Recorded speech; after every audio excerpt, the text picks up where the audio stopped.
Well, I think when you looked at the first half, physically, we were playing really well up front, especially on defense. I'm not sure how many yards they had, in the first half, running the ball, and then they had those two long plays, and then in the second half, it was more of the same. Too many big plays. That's really when you look at the game. I don't have the stats in front of me, but it was just way too many big plays, and on offense, we had too many penalties, and it got us off schedule, and we just didn't do a good job converting on third down. And you combine all these things to get together, and then it gets out of the hand at the end because we're probably throwing the ball too much. Over to the left, Stephen Means, Cleveland.com. Right, in the second half, there was a lot of penalties that put you guys back, but you made it kind of reasonable on fourth down, and CJ's visibly pleading to go for it in that situation, given where the game was at that point.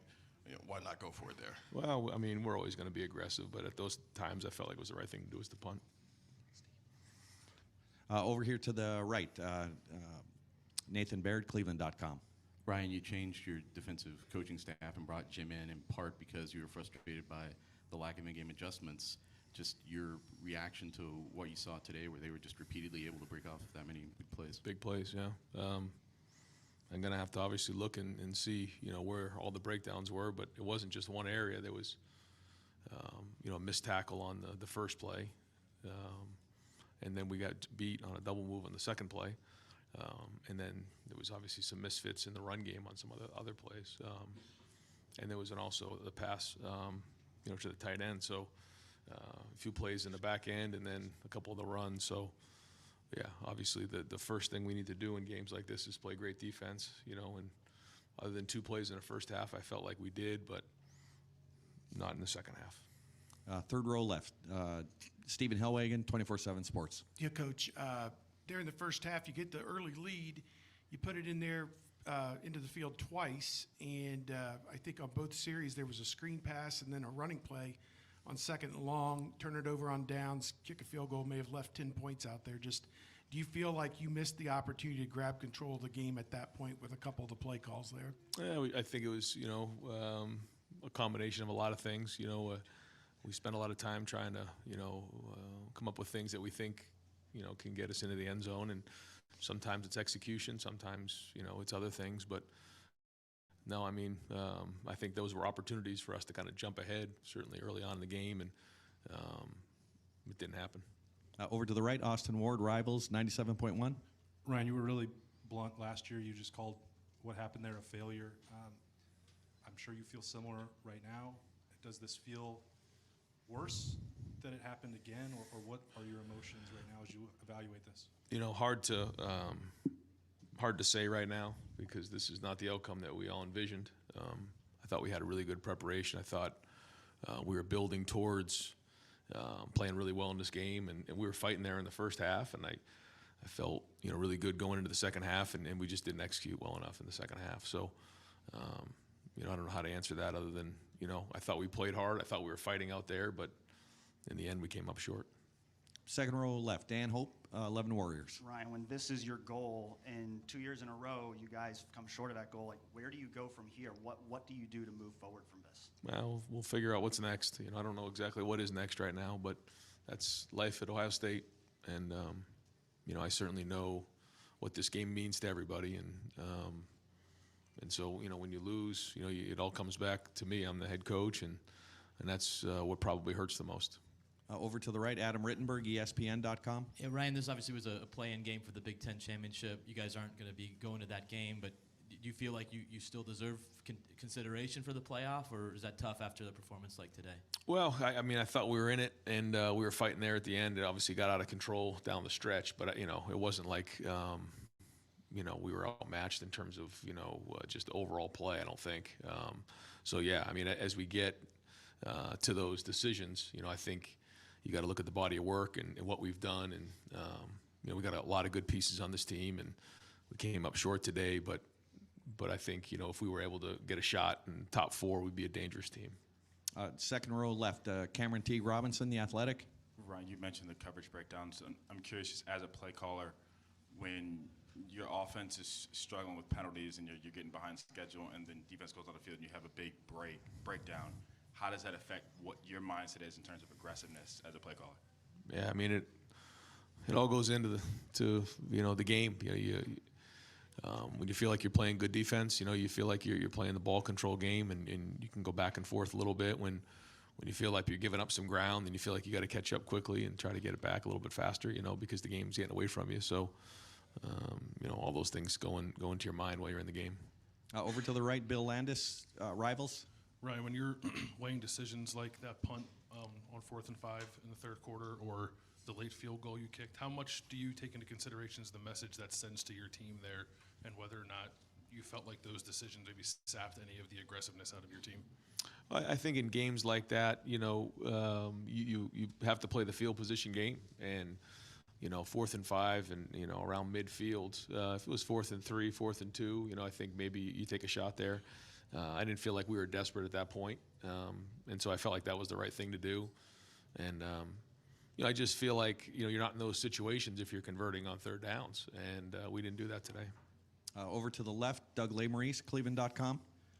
Ryan, how much do you feel like emotional and intangible things go into determining who wins this game, and how did you feel like your team handled that this week and today? Yeah, I thought we had a great week. I thought, like you said, emotionally we came into this thing swinging, but we came up short. So I just got to get my mind wrapped around why that happened today, and how in the end we didn't finish this thing the right way. Over to the right, Dylan Davis, Delaware Gazette. You talk so much about competitive stamina and toughness, obviously, all year long. It's been a big trademark for your team. At halftime, you still had a lead despite all the miscues and mistakes. Did you feel like that team was flat coming out of the second half? And is that maybe the biggest disappointment, is that you didn't respond in the second half? Right. Well, yeah. I mean, I felt like we had a lot of juice coming out of the locker room, but we just didn't do it.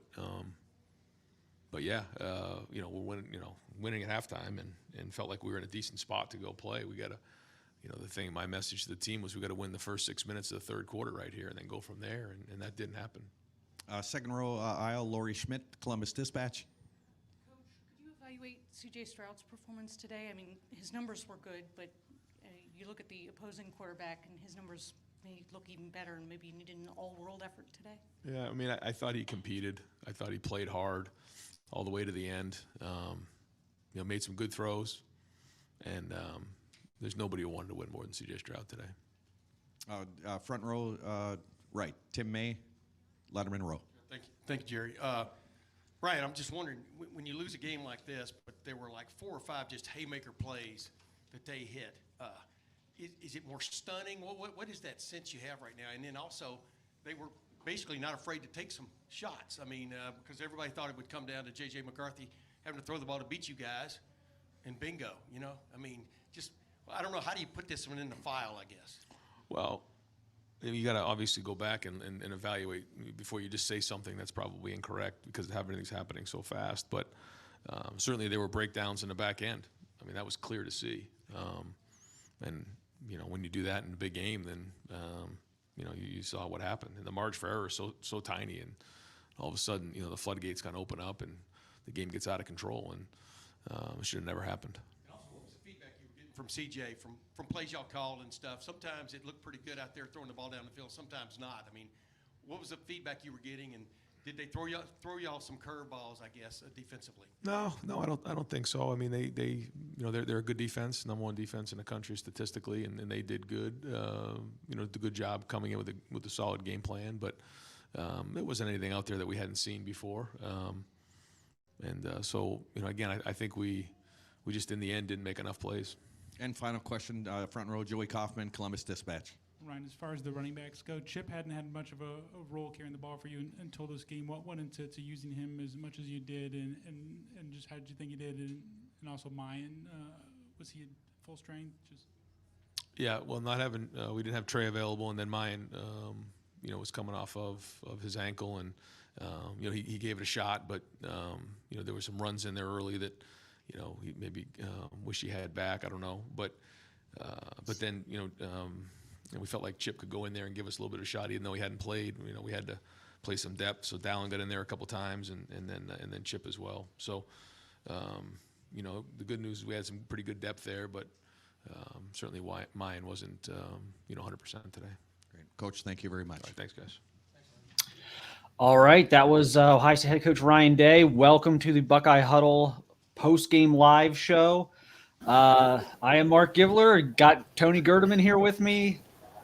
Wow, Tony. A lot of differences from last year, but at the end of the day, not so much different in the result. Meltdown in the second half, and Michigan's won 2 in a row for the first time in almost a quarter century. Tony, what is happening? Mark, I don't know. Don't ask me that. No, it was bizarre to see the game kind of start to slip away, and as you see that, and it's the third quarter when doubt starts to creep in, and then you start to wonder, is this the label that is now the program? Last year it was soft. The first half they held Michigan to 20 yards rushing or whatever. I don't think you could call them soft, but then you saw the way they kind of wilted down the stretch, and they weren't able to hold on. They weren't able to establish anything. They just making errors, penalties, like the mental mistakes. You have 1st and 10 at the 48-yard line after fair catching a punt, and you have a hold and an unsportsmanlike where I think G. Scott headbutts somebody, and you lose 25 yards from that, and you'd flip the field completely.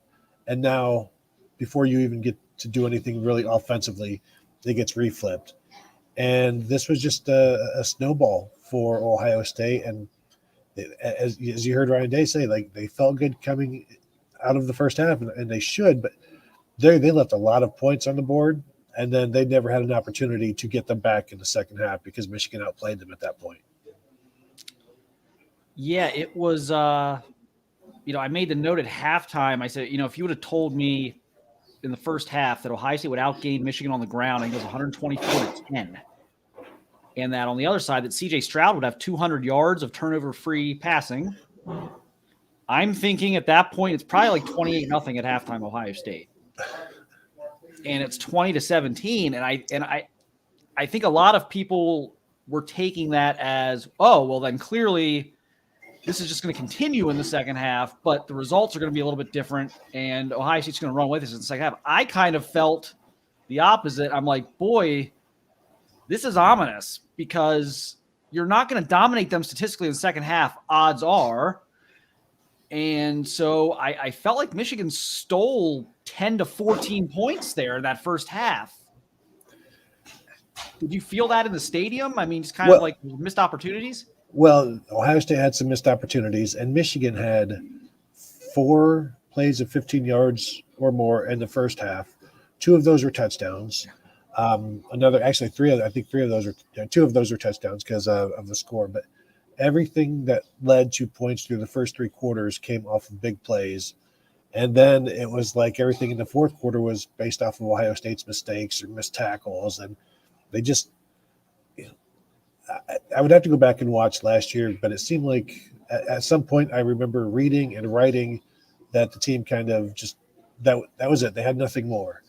And then, I went downstairs in the press box after Ohio State kicked the field goal to make it a 7-point game or whatever it was.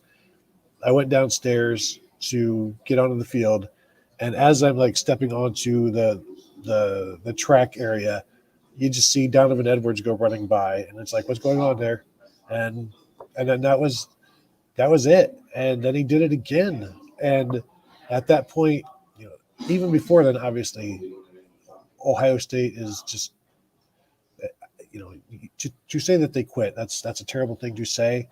But if a team quits, that's kind of what it looks like. And I don't know that they quit. They just, at the end, they didn't make the plays. Michigan did.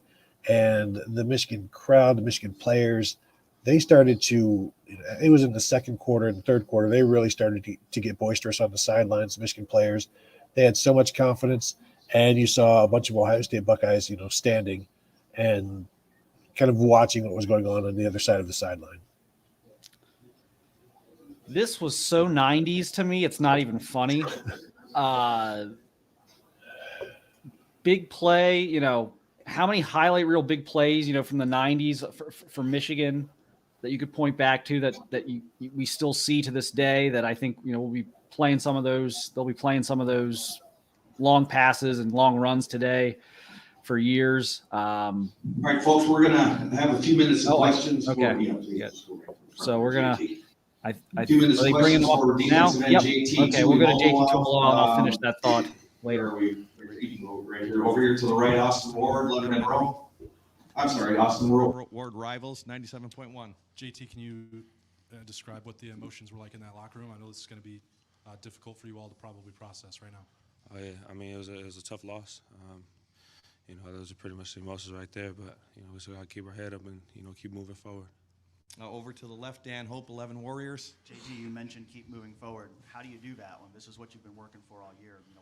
What do you look forward to now? Draw on board, go back and see what we did wrong and go ahead and fix it. Over here to the right, Clay Hall, WSYX. JT, was J.J. McCarthy much better, different than what you expected today? JJ's a great player. I mean, we just got to fix up things on our end, and we just hurt ourselves out there. Over here to the Adam, you got it? Okay, yeah. Adam Rittenberg, ESPN. You guys gave up a couple of big plays in the first half, but otherwise it seemed like you had some control. What was the message in terms of limiting the big plays, and why was it hard to make those stop or to prevent them in the second half? Message was just play Buckeye ball. Just the little things came up, and that's what hurt us. We'll go Nathan Barrett over here to the right, Cleveland.com. How did the game change there in the second half when now they're playing with a lead? It just seemed like they were able to really start grinding away with the offensive line. Just how did you feel like the game sort of changed the balance there? The big games like this is all about the little things. I mean, just playing, keep our head down, and we just gotta go ahead and keep fixing those. Right next door, Tim May, Letterman row.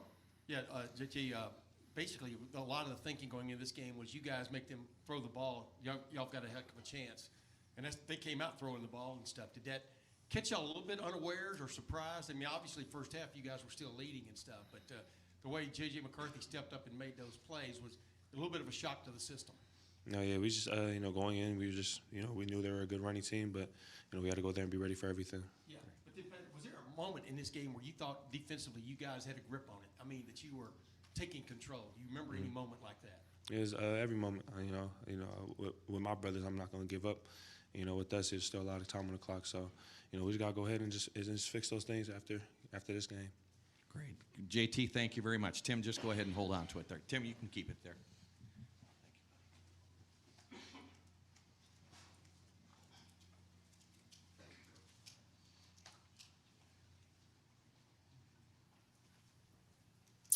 All right. Doesn't look like they have anybody else All right, we'll in the open up, pipeline the just floor yet. for, Oh, no, Coach never mind. We got Jim Knowles coming. Cameron Teague Robinson, The Athletic. Jim, was there anything to your left, Jim? Was there anything Michigan did today, that surprised you, or did the way JJ threw the ball deep surprise you at all today? Yeah, I thought he did a good job of, making some throws under pressure, but we knew he could throw the ball on the move. I just thought he played well when he had to. Over here, Tim May, Letterman row. Thank you very much. Hey, Jim, when they hit two big plays like that, a missed tackle on one and just a blown coverage on the other by an individual, what do y'all go back and reassess? I'm talking about they kept them in the game there early. And in the second half, just what got away from you guys from your vantage point defensively? You just go in at halftime and you say, hey, we're on it. We're doing well. We had we had things defended in the run game in the first half, and just a couple big plays. So you just tell the guys, hey, we just got to keep it going. We're on top of the run, and we gave up a couple bad plays. Nothing to get panicked about. And then just the second half when they hit a couple. Obviously there at the end they hit a couple big runs. That's just disheartening. Obviously, I have to take the blame for that, and I should. Just got to do a better job. It's a story of explosive plays. I thought we matched well, and nothing well in a loss like that. But we matched through the course of the game, but too many explosives, and that's disheartening, for not just the defense, but the team, the fans, and I have to take responsibility for that. Second row left, Dan Hope, 11 Warriors. Yeah, Jim, just following up on the explosives, if I remember correctly, at one point this year you said, you want to keep a team to 5 explosives or less. Today, 5 explosives cost you the game. So is there something that you have to change philosophically so that doesn't happen in the future? Yeah, you have to evaluate. The explosives. When they go for touchdowns, they become a different story. Typically, the course of my career, you preach, the explosive plays, and you have a chance to get the guy on the ground, and then you recover. But when they go for touchdowns, certainly that's something that falls on me, and you're right, I need to look at it. Over here to the right, Joey Kaufman, Columbus Dispatch. Jim, I know you haven't looked at film yet, but on those explosive plays, is there anything you wish you had done differently as a play caller, or things, or certain moments you wish you had a do-over on? Yeah, of course. Like you said, I haven't watched the film, but any call that goes for an explosive, you have to look at, you have to take responsibility for, and you can't sit there as a coach and say, well, we were in the right place, or this guy just did that, or he just did that. You got to look at it conceptually, and you got to evaluate it. You got to evaluate the call from top to bottom and the game plan and the whole deal. That falls on my shoulders. Second row aisle, Pat Murphy, 24/7 Sports. Jim, last year this game was kind of what teetered for Coach Day, and obviously the coaching changes that he made. You were one of the main ones. How then do you kind of respond to what happened today, and what needs to change going forward, since this was supposed to be the turnaround? Mm-hmm. You just take responsibility. That's all I can do is say, hey, I didn't do a good enough job, and I need to do better. Over to the right, Bill Rabinowitz, Columbus Dispatch. First of all, Jim, just how stunning is this that this happened today? And second, the pass defense has been an issue this year with giving up big plays. Is it something is it a technique thing, a fundamental thing, a scheme thing, a personnel thing? What can you say about that? Stunning. I don't know. It's football. It's a hard game, and you just all those things you mentioned. You just got to take responsibilities. Obviously, the players are hurting much more than me, and I'm crushed. But they're young men who put their heart and soul into it. So they're the ones that I have to be able to look in the eye and talk about all those things that you said. Scheme, technique, fundamentals. Everything that goes into it has to fall on my shoulders. We'll go just a few more questions far left. Doug Lesmerises, Cleveland.com. Jim, I think the first explosive on the touchdown on the missed tackle, I think you guys brought 6 on that play, including 2 linebackers and 2 safeties on that third down. Just what in that situation made you want to be that aggressive with that play call in that moment? Well, we've been scrambling around. We've been really holding our own at that point. He's been doing a good job of making plays on the scramble. So, I thought it'd be a good idea to put him under some pressure, make him throw it quick, off his back foot. He made some good throws in that situation. Over here to the right, Nathan Baird, Cleveland.com. As you alluded to, you guys were controlling the run in the first half, but even before those explosives, they obviously got things going with the run game, and we're kind of chunking out some bigger yards, grinding things. Just what did you see that changed there in terms of either their execution or your lack of? No, I think they switched up their scheme a little bit. They were really hunting for ways to to run the ball and got us with a thing or two here or there. I thought we responded. The runs that got us were simple runs, and that's the hard part that I have to look at. Over to the right, Austin Ward, Rivals. Jim, I'm not going to pretend like mobile quarterbacks are ever easy to defend. But we've seen this a couple of times for Ohio State this year, that they seem to particularly give this defense some problems. Why is that? What could you maybe do differently, do you think? Yeah, I mean, we have a hard charging defensive line, and I think, that then at that point, you're not going to try to hold the guys back. So it comes down to me, continuing to try to scheme. And we tried a couple things against them for that. Some worked, some didn't. But ultimately, you don't want to hold the guys back. So then it's my problem. It falls on me to make those changes. And final question, Adam Rittenberg, ESPN.com. Jim, Blake Corum had kind of been the focal point of their offense most of the season. He obviously wasn't much of a factor today. How do you think that changed their approach, and was it hard to adjust in terms of just them taking chances or anything that they did different? No, it wasn't. He's a great player. It wasn't. I don't think it really changed anything. I think, we were ready, but we failed. I failed in the long run over the course of the game. Could you real quickly, could you give an impression of J.J. McCarthy and just the way he played? Did he impress you more than maybe you impress you? No, I mean he's impressive. He just manages things well, throws on the run, makes plays stretch out even longer, and he can run the ball when he has to. I think he just does a really good job. Great. Coach, thank you very much.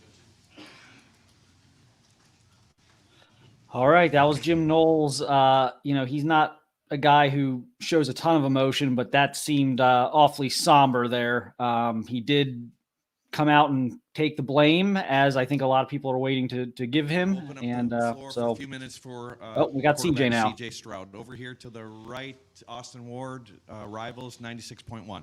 CJ, I think the assumption for many of us in here is that this is the last time you'd be playing in the horseshoe. Can you give us any insight on what your emotions are that it didn't turn out maybe the way you envisioned? Yeah, first and foremost, I want to give all glory and praise to my Lord and Savior Jesus Christ. To have the opportunity to go play this lovely game again. Honestly, I just don't know how to feel right now. It's kind of just happened so fast. So I don't know if this is my last time playing in the shoe, man, but I've enjoyed every second I've gotten in there. Came a long way, man, from first game playing in the shoe, being booed, everybody not saying very nice things about me, and I think I've earned everybody's respect as time has gone on, and I think I've fallen in love with Columbus, Ohio, and Buckeye Nation. So I've enjoyed every second of it. A lot of ups, a lot of downs, man. But I appreciate everybody that comes and supports every game. I don't think one game defines us. I don't think that this game defines this team. I would take this team over anybody in the country every week, man. So I'm blessed to be a part of this fraternity and this brotherhood. Yes. Third row left, Steve Hellwagon, 24/7 Sports. CJ, this is really rough to kind of predict the future, but there is the outside chance you guys could still qualify for this playoff. And if that were to happen, you get back to work, what can you guys do to kind of get things going back in the right direction? And failing that, was this your last game? Would you play in a Rose Bowl? Would you play in another New Year's Six bowl game if that's where Ohio State gets sent? Yeah, I definitely think there's still an opportunity for us to make the playoff, but I mean, this is the game, man. This is one. So, I try to fight everything I had. I try to give it, man. I try to make plays, even sometimes when they weren't even there. I try to do everything I possibly could, man. But it's on me. I mean, this game is really on me. I gotta do more. So, yeah. I mean, I'll have to take it up in consideration. Whatever happens, I don't know. I can't give you a final answer on whatever happens. I mean, it's all has to happen over these next couple weeks. So, yeah, I don't have an immediate answer for that question. But, yeah, I mean, this is the one that we really wanted. This is 365 days of everybody laughing, man, talking. And I thought we started out strong and just laid an egg in the second, man. So, second half. And I'm still really grateful for everybody in here. But, yeah. Over to the right, Bill Landis, Rivals. CJ, when you guys elected the punt there on 4th and 5, you kind of lingered out there. It looked like you wanted to go for it. I guess how did that decision hit you, and did that decision to punt do anything to maybe throw off the mindset of the offense at all?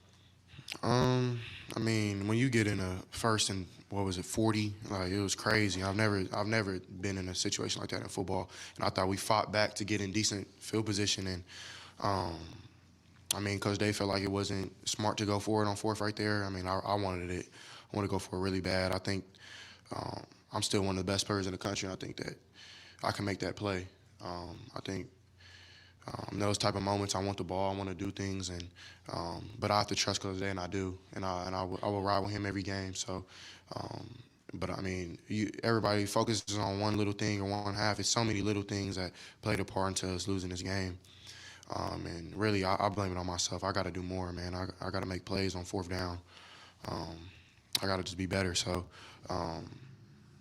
yeah, I mean, I wanted to go for it, but at the end of the day, man, I think we got to stop the next drive.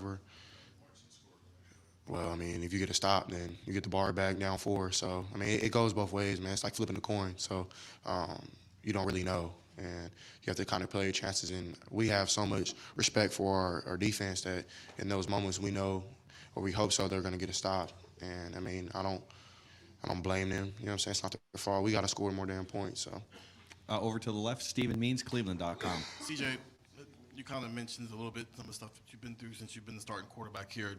Regardless of numbers, what your record is, any of that, how do you want people to remember your time here if this was the last time they get to see you play in this stadium?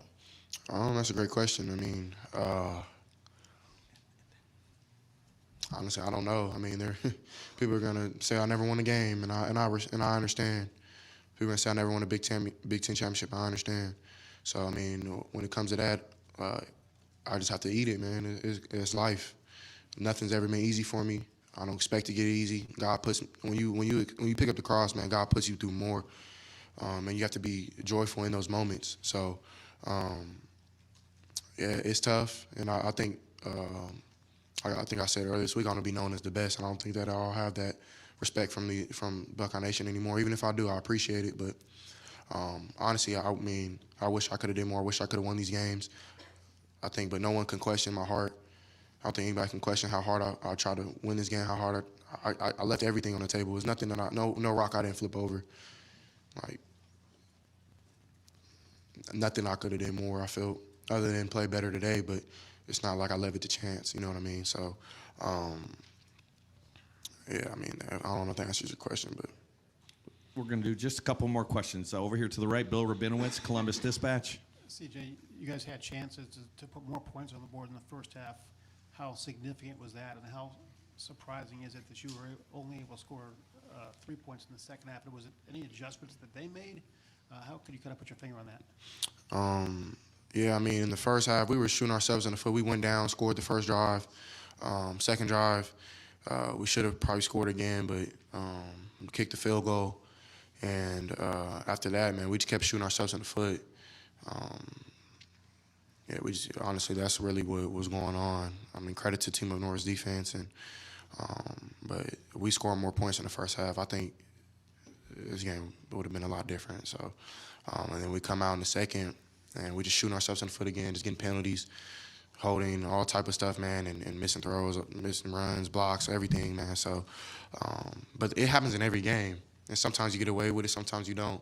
And against a matchup team, number 3 team in the country, like, you don't get away with those type of things, and we knew that, and we fought so hard. Like, I was on it, like Coach Day was on it, the low line was on it. We were on making sure that we weren't going to have any negative plays, and even though it's part of the game, it happens. But at the end of the day, like, we don't. If those things don't happen, I think we have a different outcome. But it is what it is.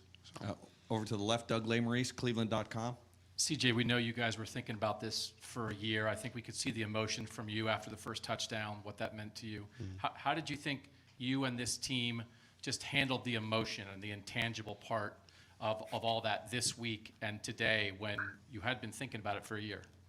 Yeah, man, it's been tough, to be honest with you, man. Even going through what I went through last year after the game, and it was tough, and it was a harsh pill to swallow for 365 days. It just nonstop, man. And I mean, but they had the right to, and they have the right to again. So I mean, it's going to be tough again. But I think this program is tough. I think the coaches are tough. I think these players are tough, and we'll be able to handle it at the end of the day. So just got to move on and lick our wounds again, and just try to be better. So hopefully we end up making the playoff again and still trying to contend for a national championship. But this one game does not define this team. And final question, Lori Schmidt, Columbus Dispatch. CJ, how would you evaluate your own performance today on a day when you put up decent numbers but came up on the wrong side of the scoreboard? That's a great question. I mean, I think that I definitely played with as much heart as I could. I definitely tried to do anything I possibly could to win this game. And but at the end of the day, man, it's on me. I'm the quarterback. I take all blame. I take all the credit. So, yeah, I mean, I feel like I made plays. I put the ball in position where it needed to be caught. Sometimes they came up and they made good plays on defense, and sometimes we just had little mistakes like a drop or something like that. And but at the end of the day, man, I got to do more. So, I mean, I wish I could have. But what we did, I mean, with this season, man, going 11-0, and losing this one game, like I said before, does not define us. And it doesn't. If so many people don't put in work throughout this season, man, and we let everything. Like I stopped living a personal life personally. Like I let everything go. My mom, like, she'll be the one to admit, man. Like sometimes I don't even pick up the phone because I'm locked in. I'm watching film. I'm doing anything I can possibly do to win this game, and I hope people appreciate that from this whole staff. But I know probably they won't. It is what it is. But there's no stone I didn't turn over to try to win this game, and just gotta swallow this pill. It's gonna be big. It's gonna hurt, but I mean, yeah. I mean, I'm gonna just stay prayed up, man. Stay prayed up. So thank you guys, man. It's been a blessing. Love y'all. Thank you, CJ.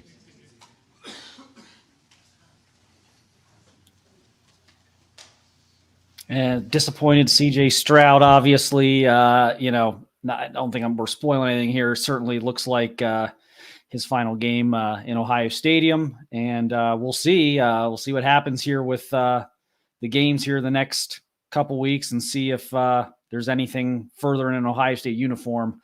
Gonna bring Tony back in. Looks like we're done here at the podium.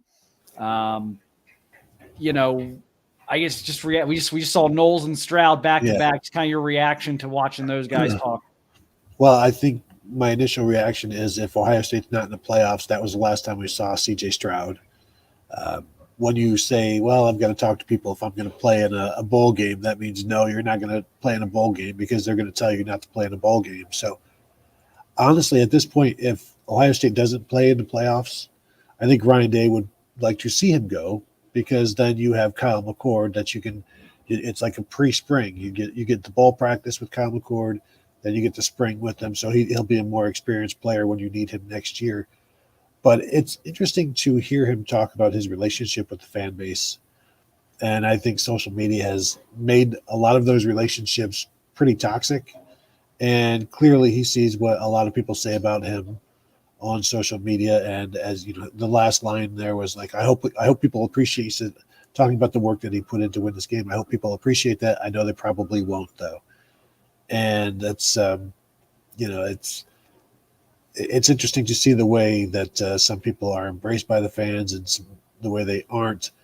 But the easiest way to not be embraced by the fans is to be 0-2 against Michigan as the starting quarterback, and he understands that, and he's got to live with that. And yeah, it's, as he said, it's a tough pill to swallow, and now he's got two of them. Yeah, and like we were talking about there, I guess before we went back to the podium, there were so many elements of the 90s there today for me. The big plays by Michigan, the opportunistic plays by Michigan, but I think even more so for the first time in more than 20 years. I mean, this wasn't the first time they've lost to Michigan, in the last 20 years, but for me, the first time actually watching this game, it felt like, especially in the second half, you almost kind of knew, okay, which team's going to make the dumb penalty? The dumbest is it's going to be Ohio State. And it's like unfathomable to even say that the last 20 years, it was not that way. Ohio State's been the opportunistic team in this rivalry for so long now, but the way this was playing out and coming off the heels of last season's game was like, if there's a dumb penalty down the stretch, it's going to be Ohio State that commits it. And that was very 90s. Well, but, and they've had games like that this year as well, where they've had too many penalties and then they clean it up for a week. But yeah, there was just a couple of unsportsmanlike calls. Just they would compound on each other and stuff drives and stop drives and give Michigan life. Like even the pass interference down in the corner on Ronnie Hickman, which was an uncatchable pass. But stuff like that. I mean, how many times has that happened this year? The pass interferences. I think it happened twice in this game. It's probably 10 times this year. And the regular season ended the way it started in that regard, with the really, really poor pass defense and just losing guys. And Cam Brown gets hurt at the end of the first half when J.J. McCarthy takes off running on a play that did not happen because there was a timeout. So he got hurt on that play and never came back. And then Michigan goes and starts throwing a bunch of, things, and it's working. And I think they missed him there, but he wasn't the guy who missed the tackles in the fourth quarter. And Lathan Ransom gave up a big play on to Colston Loveland. Like, just the sheer number of guys who made mistakes in this game. Like, you can't blame one guy. And I know there's going to be people blaming CJ Stroud because he's the quarterback, but he didn't give up 45 points. Yeah, it's I want to talk about the offense at some point because there are some disturbing, I guess, patterns developing there in big games with some of the play calling and just the situational stuff with the red zone. But I feel like there's so much to unpack here defensively. I was stunned by this today. I think even if you picked Ohio State to win the game last year, I think everyone deep down in their hearts last year kind of knew, like, yeah, it's possible the defense lays an egg today. The defense last year was a ticking time bomb all year long. It didn't feel that way this year. And you knew maybe Michigan would put a couple of cool, stuff together and, squeeze a touchdown or two out of them that maybe wasn't there, but 45, explosive plays, blown assignments, blown coverages. How surprised, I guess, were you that not just to lose, but kind of the way this played out defensively for Ohio State? Yeah, the first half went pretty much as I expected because they shut down the running game because there's no Blake Corum. And Michigan always has some big plays against Ohio State that they don't necessarily get against other teams.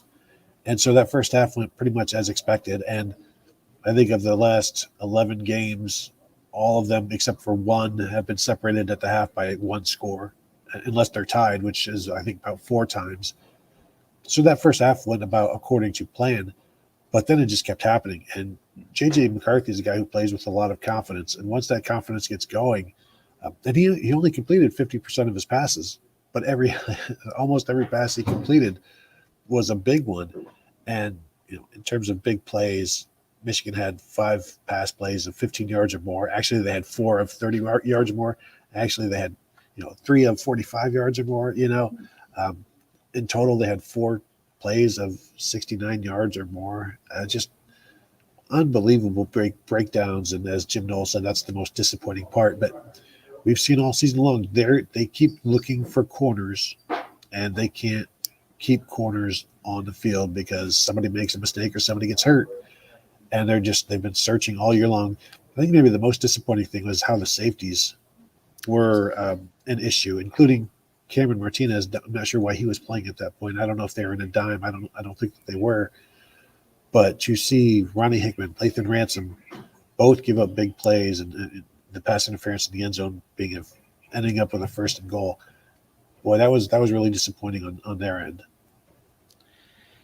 Yeah, it's going to be interesting. I have mixed mixed feelings on this in terms of, the blame share on defense. On one hand, I thought they got their worst games out of their safeties.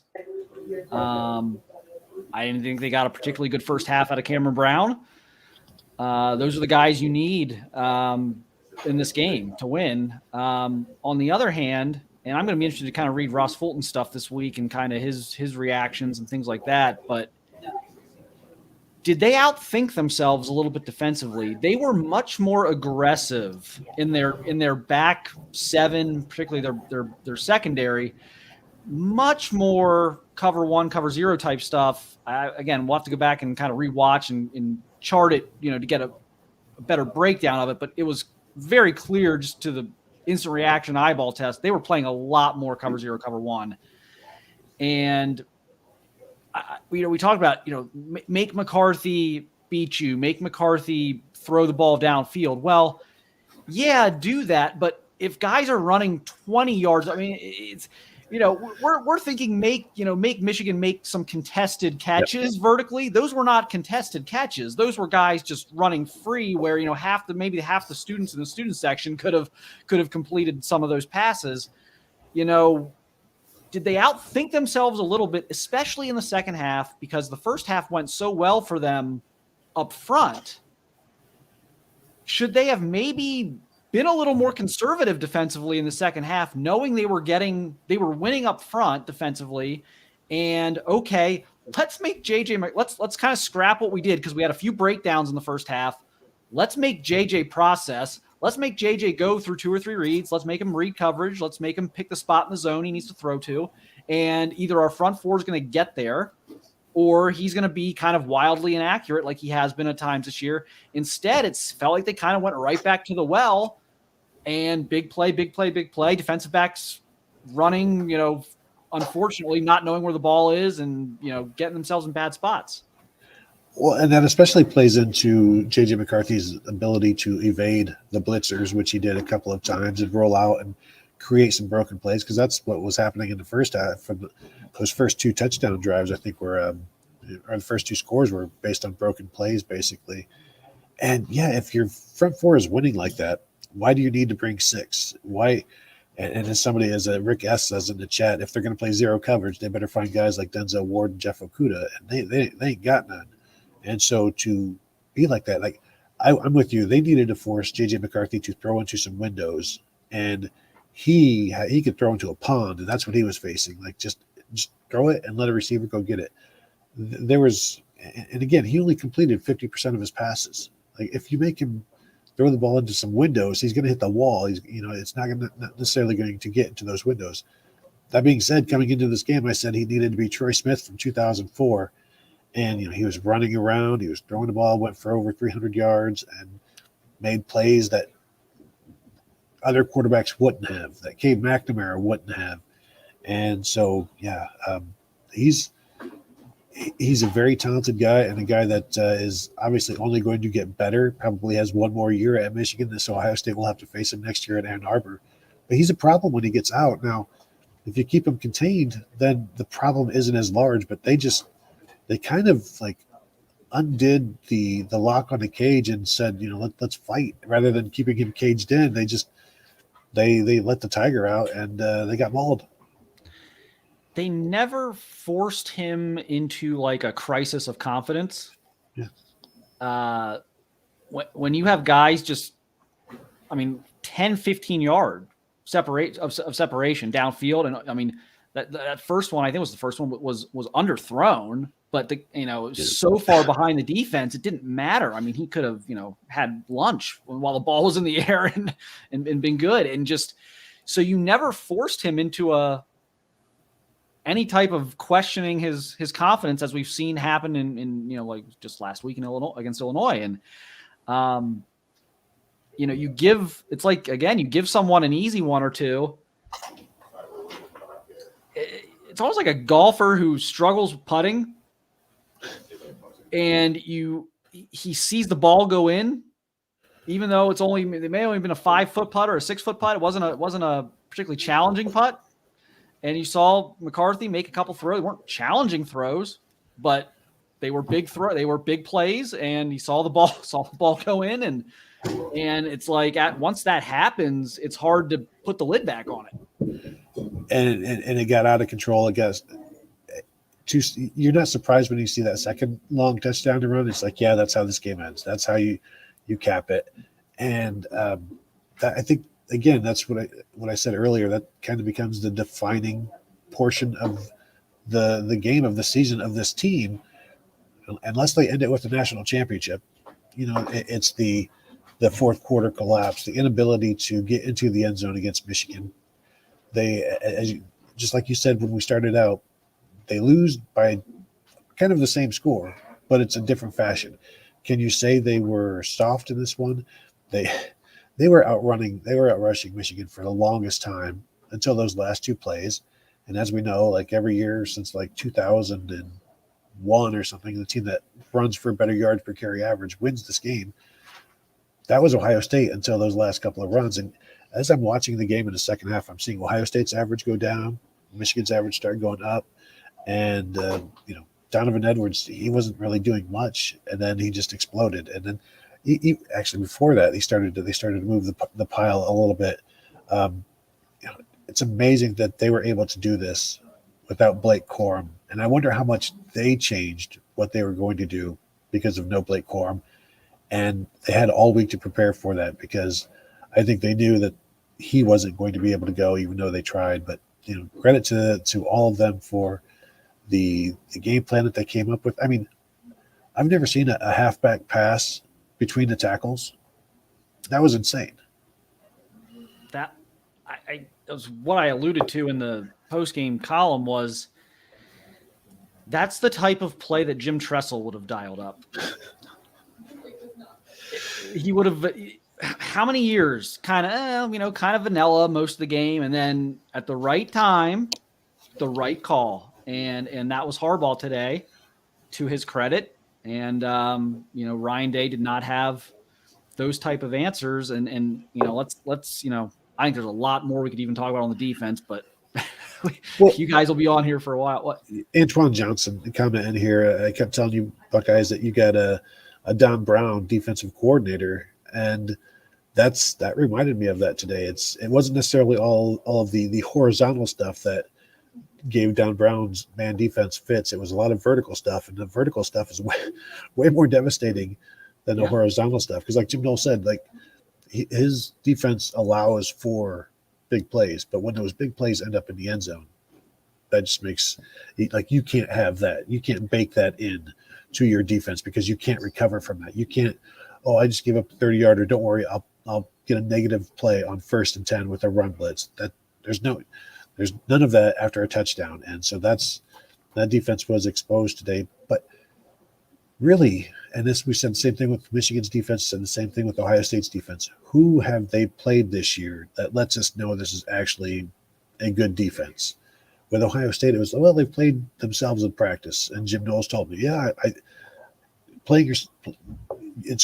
can judge how good you are defensively by what you see in practice against a good offense. They didn't obviously see this happening, but it happened. And so the first time they actually see something like this, they collapse in the end. And I think you're right. Was it false confidence at the half? Because, we only gave up a few plays, but they didn't do anything to not give up those few plays. They just figured, they won't keep happening, even though that's been the story of this defense all season long.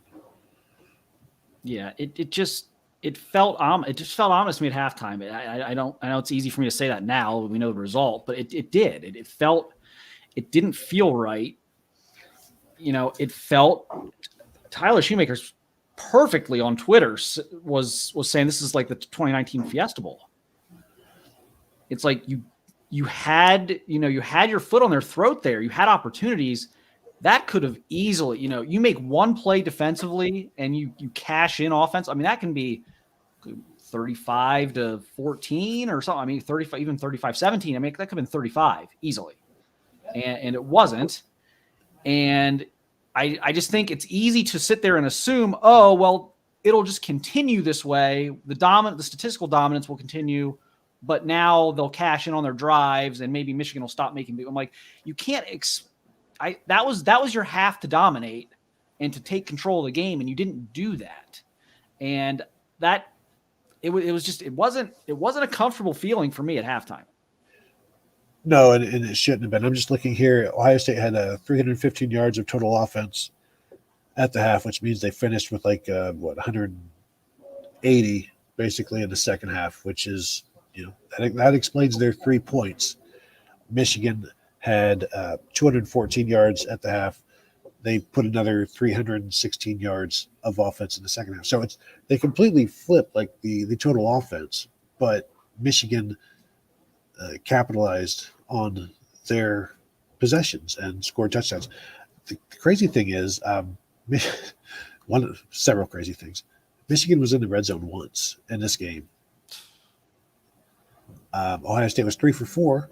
Got 13 points, but I guess if you're scoring from outside the 40 all the time, you don't even need to get to the 20. And this,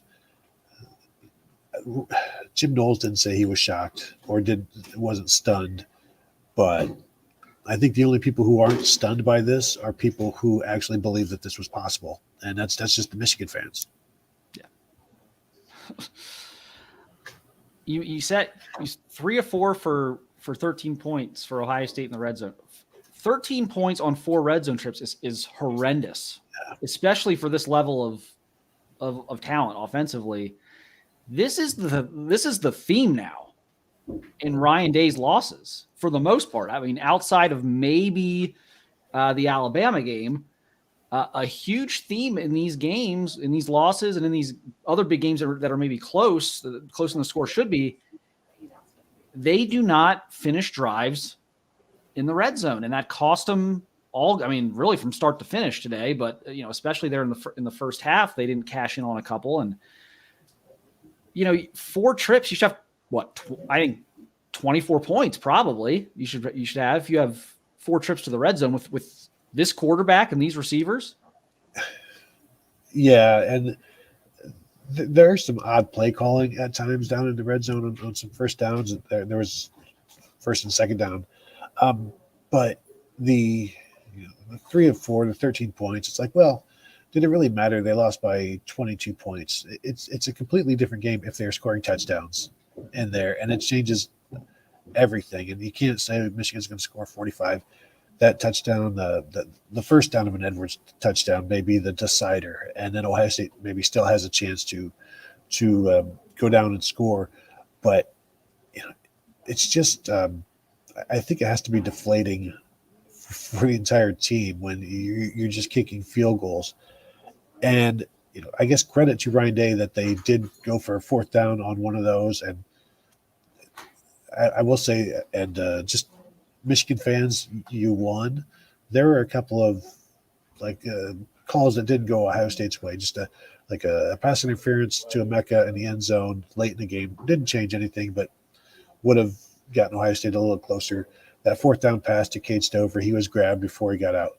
But 2 plays or whatever. It's just, I think that 4th down play, he got grabbed, so he wasn't able to get open, and it threw the timing off. But it's at least they tried that one rather than just to settle for another field goal. But it's a thing now. Not now. It continues to be a thing. The only difference is they didn't lose this one 26-23 or something like that. Well, and that'll be kind of the last thing I think I want to talk with you here about is I mentioned this in the postgame thing. Look, I'm already getting ready to duck. I'm glad I'm going to be able to talk about this for a minute, and then I get to leave and you guys can take over. I don't have to sit here and take what I'm about to take from all our people watching and commenting.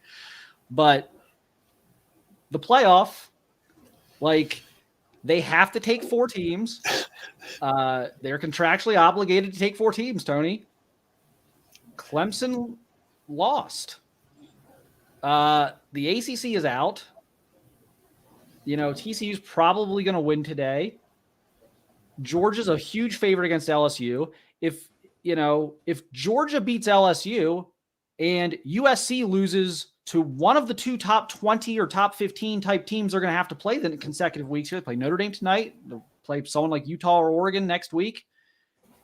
If just, I think we can forget about TCU for a minute because I don't even know that they're that important in all this. I think it would help if they lost, but if LSU loses to Georgia and USC drops one of these next two, who else are you putting in at this point? You can't put in Alabama. Right. Like, who are you putting in? You look at the right column next to the team name is and how many losses do they have, and you start with the teams that have one loss, and then you pit them against each other. And Ohio State, the committee looks at more than just the final score. They will see an 8-point game in the fourth quarter against what is going to be their number 2 team. So they'll factor that in, and the length of the entire game. It's not just going to look at the score, and they've played their way out of it. Like losing the Purdue game in 2018 was not that. Like this was a close game throughout, and then it got away from them at the end of the game. And as you said, they have to take somebody, so they will be able to excuse away the last couple of minutes of this game if Ohio State is their 4th team. You would hope so for them. I'd feel a lot better about their chances right now had they not kind of fallen apart there in the last 5 minutes of that game. I still think some of these committee members box score watch, but I know, look, we've watched Ohio State not get in the past, and it's not always just been because, well, they're just not one of the 4 most deserving or one of the 4 best or whatever. A lot of times it's been, well, you just can't lose by 30 to Iowa. You know what I mean? Like, it's just like just philosophically, we're not going to let a team who loses by 30 to Iowa into the playoff. You know, we're not going to let you embarrass yourselves against Purdue and then reward you with a playoff spot. I do wonder, again, this is not as bad to me as those, obviously. Michigan's a much better team than those 2 teams, but so we will see. Tony, we're going to get you over into the room with Tom. We've got Tom now. Hi, Tom. Hi, Mark. How are you? How was the game? Oh boy, yeah, not great, Bob. Wow. Jim Knowles, a lot of good things this year. Improve defense. You know, we can pat him on the back all we want at this point, but that's quite a blemish today, is it not?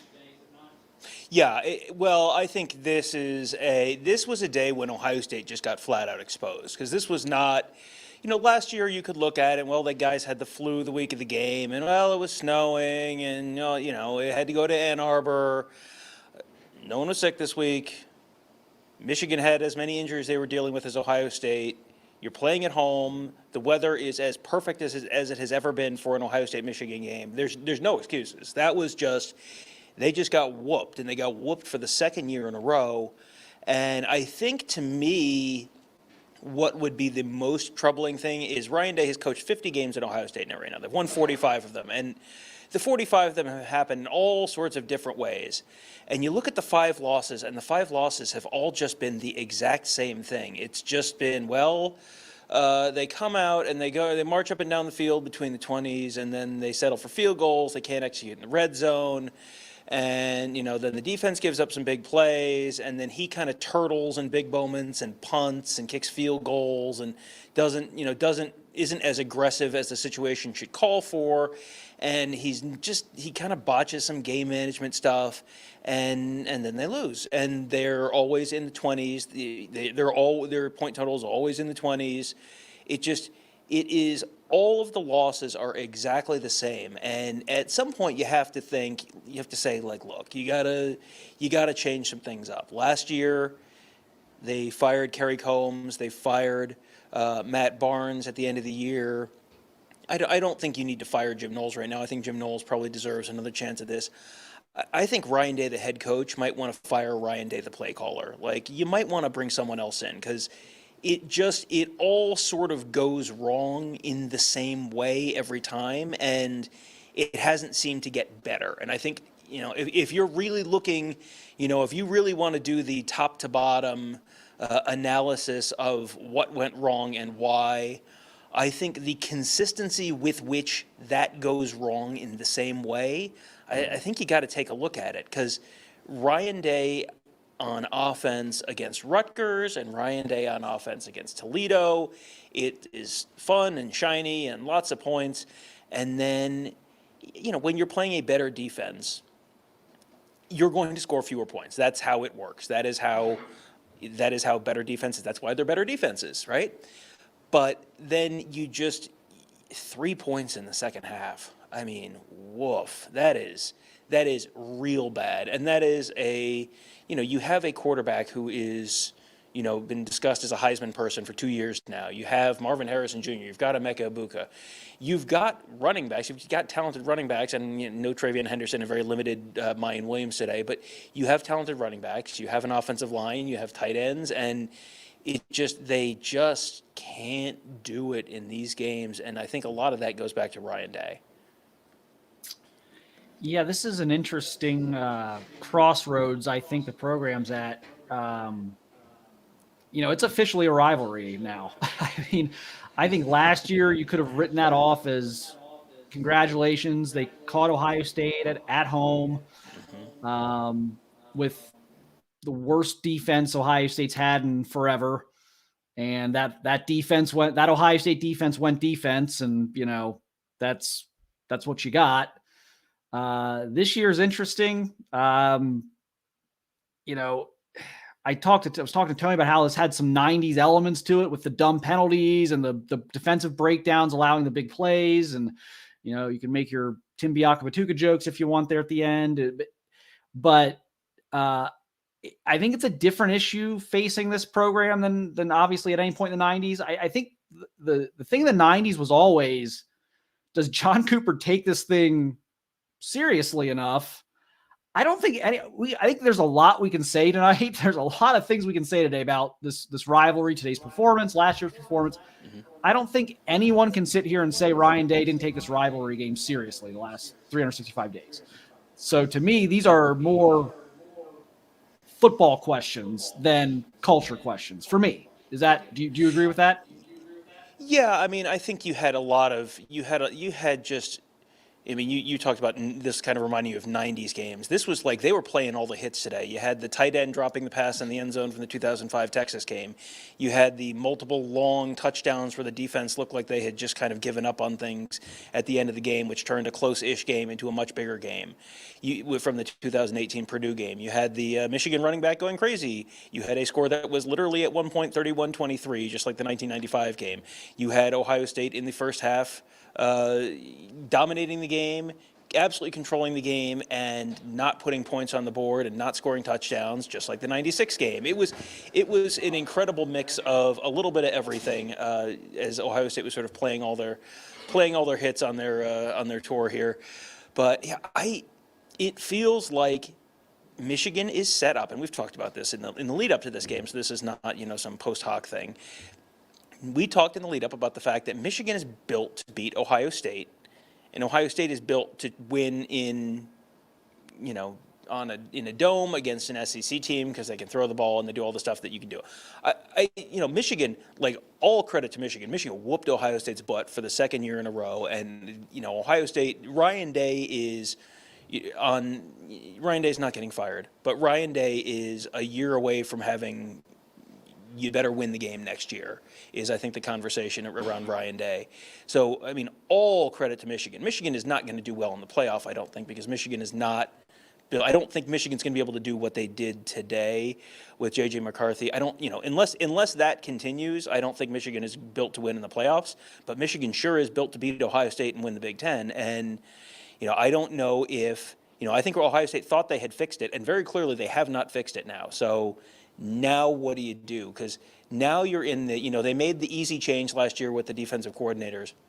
Now you have to really take a deep look. And now you're looking at making some changes that probably people don't necessarily want to make. But, you can't run this back for, Ryan Day Part 3 because, he's still standing on third base after 2. Yeah, it's some of the same things you've mentioned, the red zone stalling out, some questionable decisions on fourth down. These things kind of keep creeping up in these types of games. So if okay, so you suggest maybe Ryan Day considers giving up play calling. How does that change your dynamic? I mean, Corey Dennis is not calling plays for Ohio State next year. Is Kevin Wilson calling plays for Ohio State next year, or are you bringing in an outside voice to call plays? Because that has its own challenges as well. It does. Corey Dennis is not calling plays. Kevin Wilson. I think you need to bring in someone from the outside. It feels like, and I don't know when does the broader assistant coaching staff thing go into effect? Is that before next season, where it's sort of like unlimited assistant coaches? If it is, I think you need to think about adding someone to the staff. And, I don't know, maybe Corey Dennis goes and gets a coordinator job somewhere else or whatever, or Kevin Wilson gets a head coaching job, whatever it is.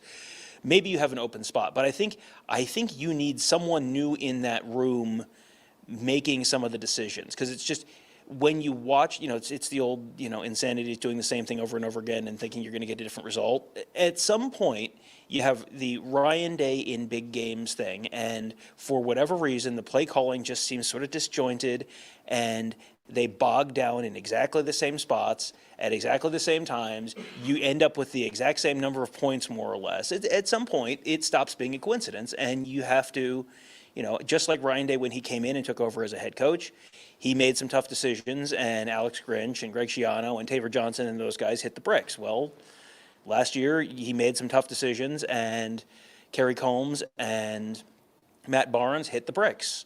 I just think it's probably time for Ryan Day, the head coach, to have a conversation with Ryan Day, the play caller, and say, look, we value your service. We wish you all the best, but we need to take this in a little bit of a different direction. Because otherwise you're going into next year, and if you're just sort of running it back, what's going to be different?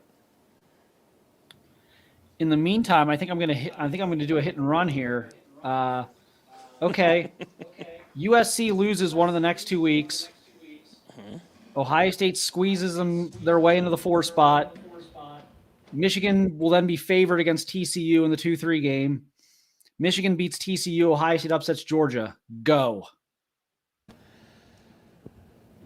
So, run that past me again.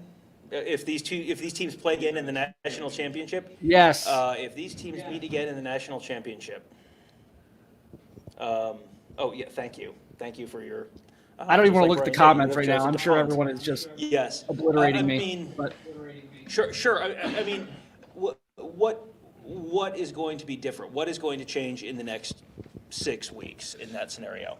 I think, as Mark and I were talking about, you don't have to play Michigan's offense the same way you did this time. You don't. I mean, well, is Blake Corum healthy? Then I think Michigan's offense plays differently if they are. So does Ohio State's defense stop the arguably better version of Michigan's offense?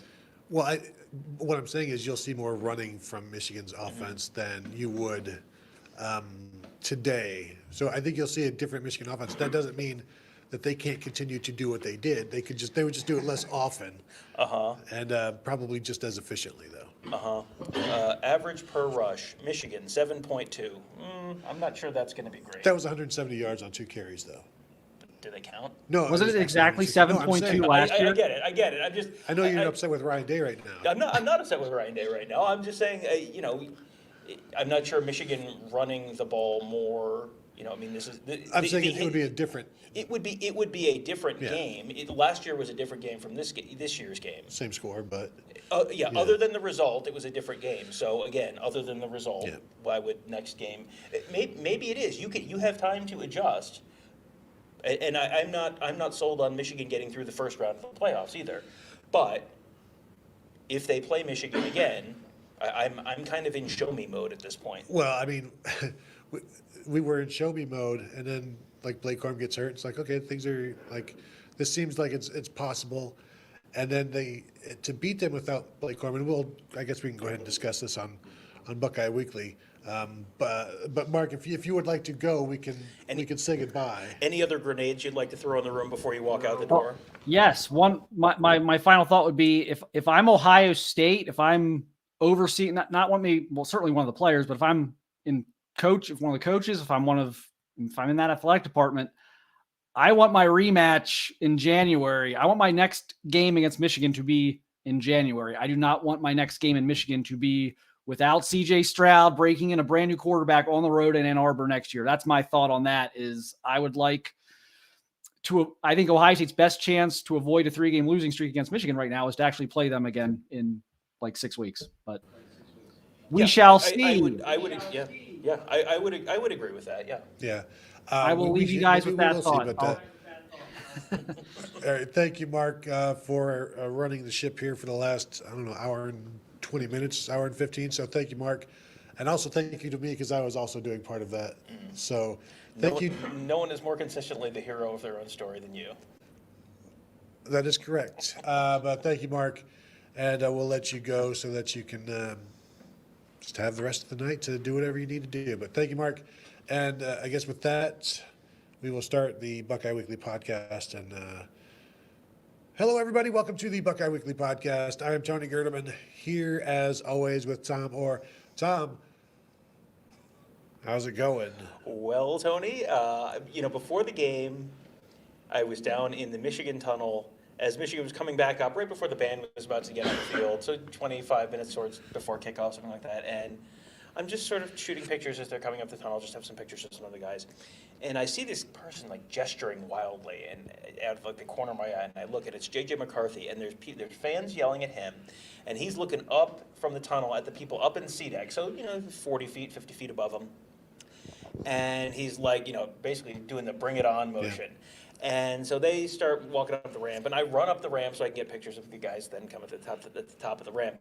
And J.J. McCarthy comes up the ramp, and there's an Ohio State fan there yelling at McCarthy, wipe that smirk off your face, or wipe that smile off your face, or something like that.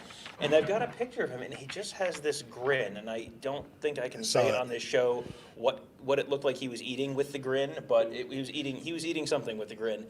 And it was just kind of like, I'm looking at this and I'm going, boy, this is either going to be one of the great,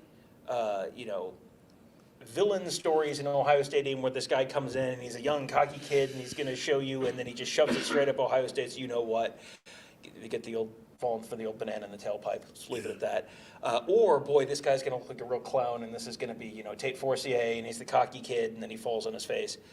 Tony, Ohio State fell for the banana in the tailpipe again.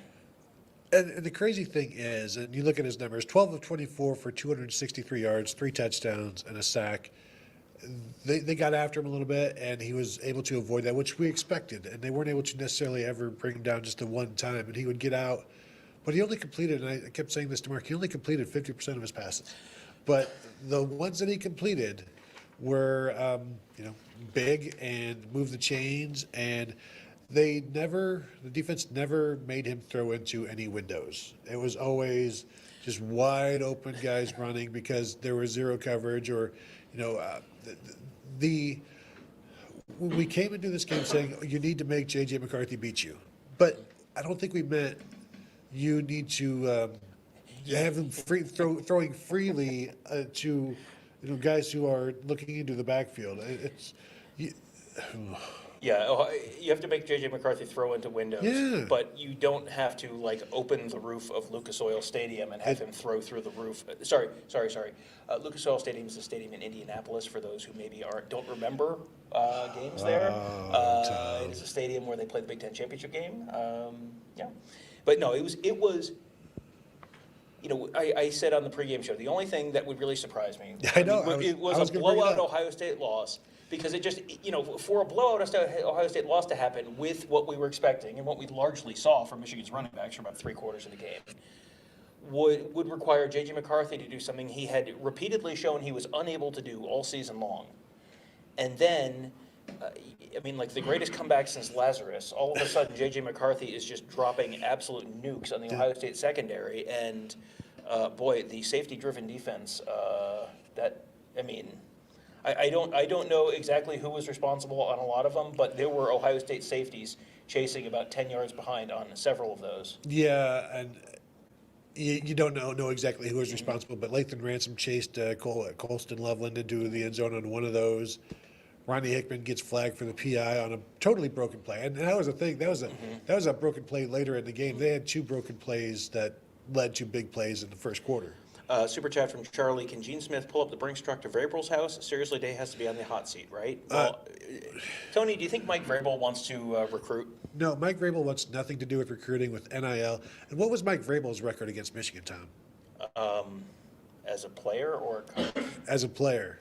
Let's see. He graduated in '96. So he was probably Right. 2-2, 2-3.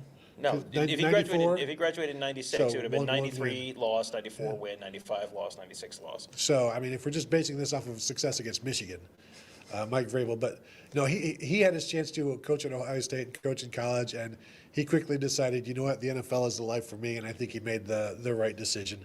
And any talk of replacing Ryan Day as a head coach is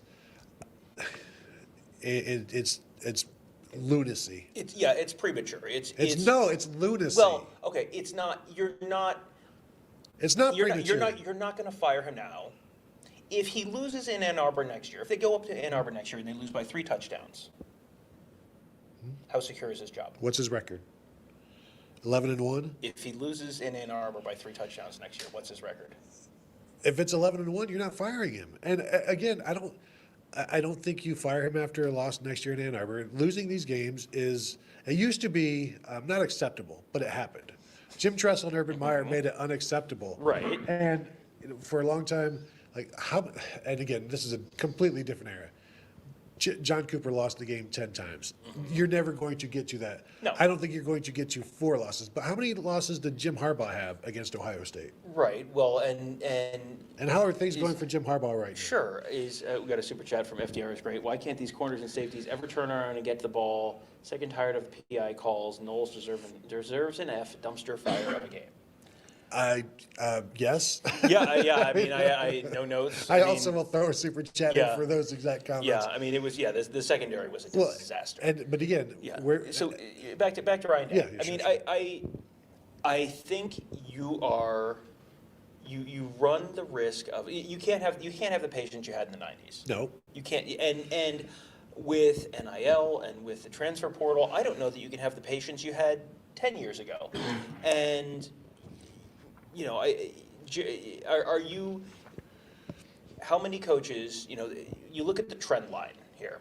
The trend line for Michigan was bad, but it wasn't that bad. They were short. They fell short against Ohio State, but it wasn't like they had gotten substantially worse. They were just consistently falling short against Ohio State.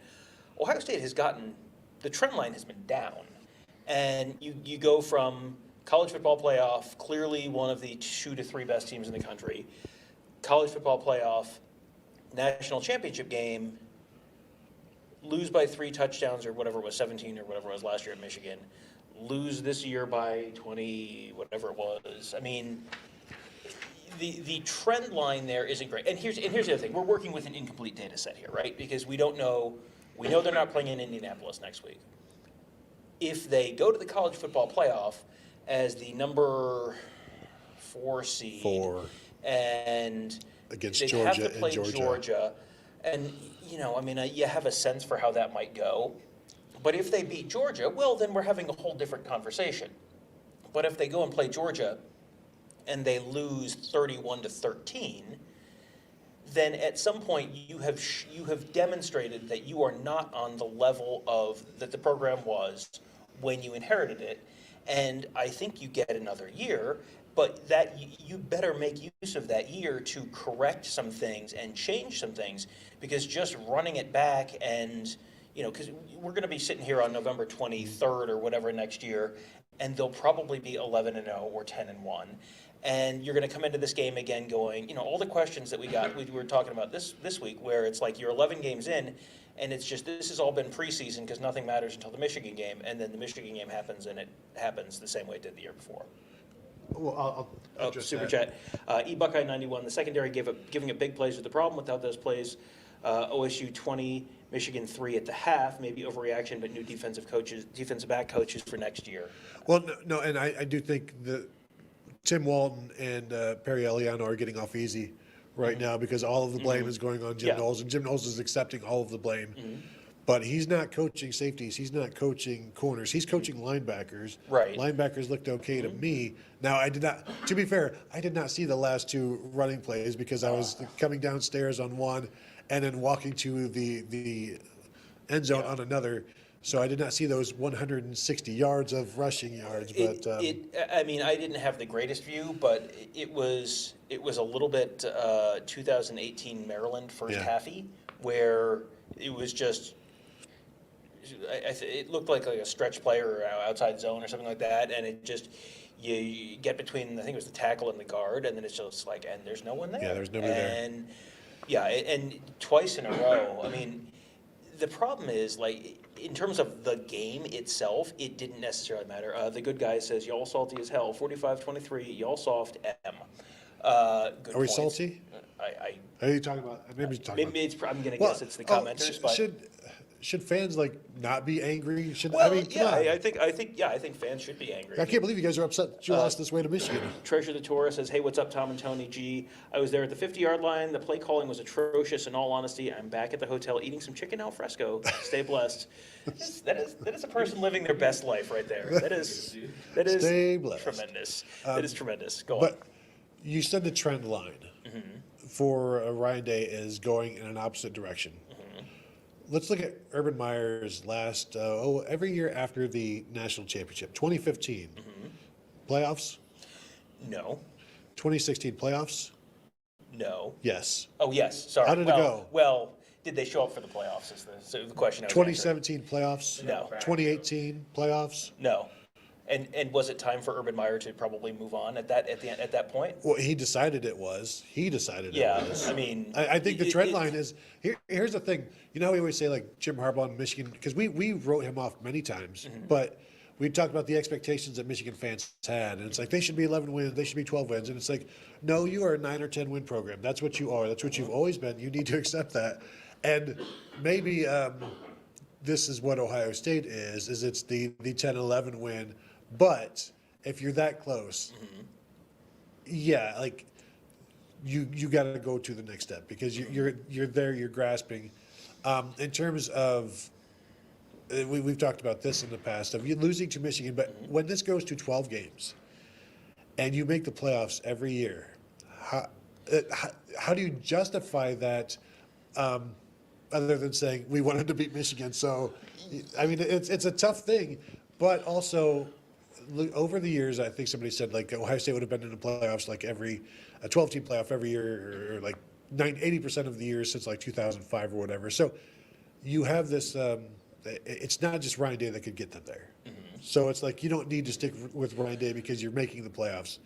But I think not premature lunacy. This is one year. This is now 2 years, but 2 of his 4 years. I think you have to take into account NIL. And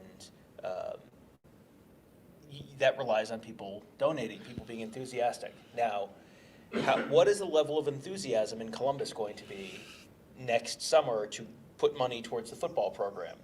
I mean, this is something you see down south all the time. Is boosters will kind of sit on their capital, sit on their hands. Yeah. This happened in a more unofficial capacity in years before NIL was legal, and now you see it. I mean, like Auburn did not have a great success with a collective because people like who wants to give money to Brian Harsin. I think you're going to have to do a little selling now. Why is this going to be fixed? Why, because you thought you had it fixed last year, and clearly you didn't have it fixed. So now, what are you changing to make it different? And again, I don't think there's any argument to fire him right now, none at all. I just think if you're a year from now, and you have another, Ohio State goes up there and loses by 3 touchdowns again, I think you're going to have boosters pushing for it, and we can have the whole conversation about should boosters be pushing for it. But welcome to the welcome to the realities of college football in 2022 or 2023 in this case. If you're going to have money sitting on the sidelines, that's not going to help anything. And could and should Ryan Day get more opportunities past that? Sure, but what is the cost of doing that if again, we're talking in all hypotheticals in terms of, you know, money being, you know, and the NIL collectives not necessarily being able to push for things, and then the talent level drops, and I mean, like, you could see it spiral like that. So, you know, my personal advice to Ryan Day would be to win the game in Michigan next year. I think that would probably be good for both him personally and also professionally. Did you That would be mention? my advice. Did you mention that this week? You know what? I should have. Ryan, have you considered winning the game this Saturday? And not have injured players. Well, I mean, Or a corner room that's really thin. I mean, Well, there's a lot of things you talk about. You talk about the, man, it all comes back to recruiting, and it comes back to the fact that there's certainly some of the positions, because I think corner is the thing that we're going to sit there and look back on this year and say was a liability, and they just had no healthy bodies there, so it was kind of the rotation that they got into, but they got themselves into that situation. They missed on guys. You have guys like Legend Cavazos and others leave the program, and then you're kind of stuck, and you're trying to get a round peg in a square hole. I will say Michigan has 3 corners that they play. One is Will Johnson, a true freshman. Jamon Green has missed time with concussion because he was attacked at Michigan State and hit with a helmet on his head. DJ Turner left this game a little bit and came back in. Like, that Michigan has the same depth as Ohio State. Maybe, you know, they're maybe like, and when we did the tail of the tape, we gave Michigan the edge with the corners. Yeah. Yep. And they, you know, Ohio State has been searching for corners all season long, and they've started 5 different guys to give you an idea. And some of that, I think every time they've started somebody new, it's because of injury or you're just searching for something. But Michigan's corners, they held up in this one. Injuries, Blake Corum didn't play. You know, Mayan Williams obviously hurt. Travion Henderson didn't go. Chip Traynham was not healthy either, not entirely healthy, and he ran really well in that first half. I'm surprised he did not finish with 100 yards because he had 50 or 60 and a half. And they were moving the line of scrimmage. Well, you have to hand him the football when he's running. Well, now, you know, you say that, Tom, but if he would yards per carry, if he would put his foot down and just demand it, like push C.J. Stroud aside, I mean, we're going Wildcat. Well, C.J. Stroud was lobbying Ryan Day to not punt on 4th and 3 at one point, and that was 4th and 5. Oh, 4th and 5. Sorry, Yeah. yes, but yeah, it is.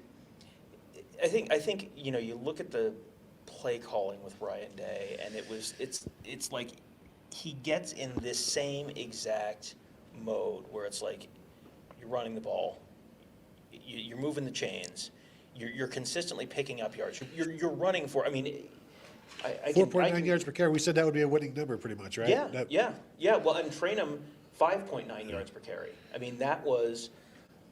If your running back is averaging 6 yards a carry, your running back should have more than 14 carries in the game. Yeah. I mean, was he not healthy, and that's why he only had 14 carries? I mean, I saw him on a bike. You know, so I mean, that was about the gist of it. I mean, obviously he's not been entirely healthy, and he's missed games, and so you know he's not like 100% right now. There early on, Ohio State's offensive line was opening up such holes that a faster running back would have scored, and Chip would get his 7 or his 12 or whatever, and he would do fine. That's all you need, but I guess as you start to fail in the red zone, you do need those to end up in the end zone and be touchdowns, although they did score on that first drive. So they did that. And was that the only time they scored in the red zone, a touchdown in the red zone? Red zone scores, touchdowns, one of 4 for Ohio State. So that first drive was the last time. FDR is great. Says, do you have the stats of what OSU offense does in the red zone against ranked opponents during Day's tenure, touchdowns versus field goals? I mean, I don't have them handy, but I mean, you can go back and just think through the games. And it's Oregon game, went for it on 4th down a bunch of times and didn't get it. You go back to Penn State last year. It was kicking a bunch of field goals. Nebraska last year, kicking a bunch of field goals. Clemson in 2019, kicking a bunch of field goals. Yeah. I think that's what makes me think you need to do something different with the offense. Is it's not just that it bogs down; it's that it bogs down at the exact same spot and has every year since 2019 in these talent is equated games. And if Ryan Day figured it out with the defensive coaching staff last year, like, hey, the results aren't there. You gotta bring in someone else, and you maybe get different results.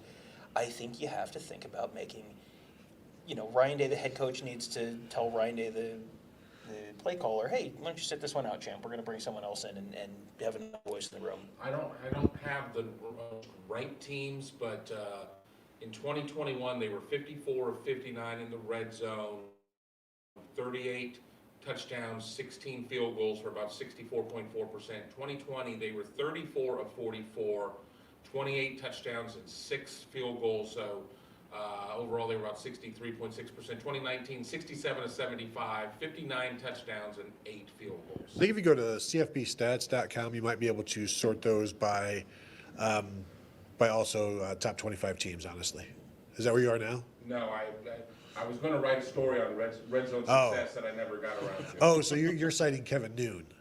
I'm citing going through every book of all those years. Citation needed. It does not qualify as actual citation.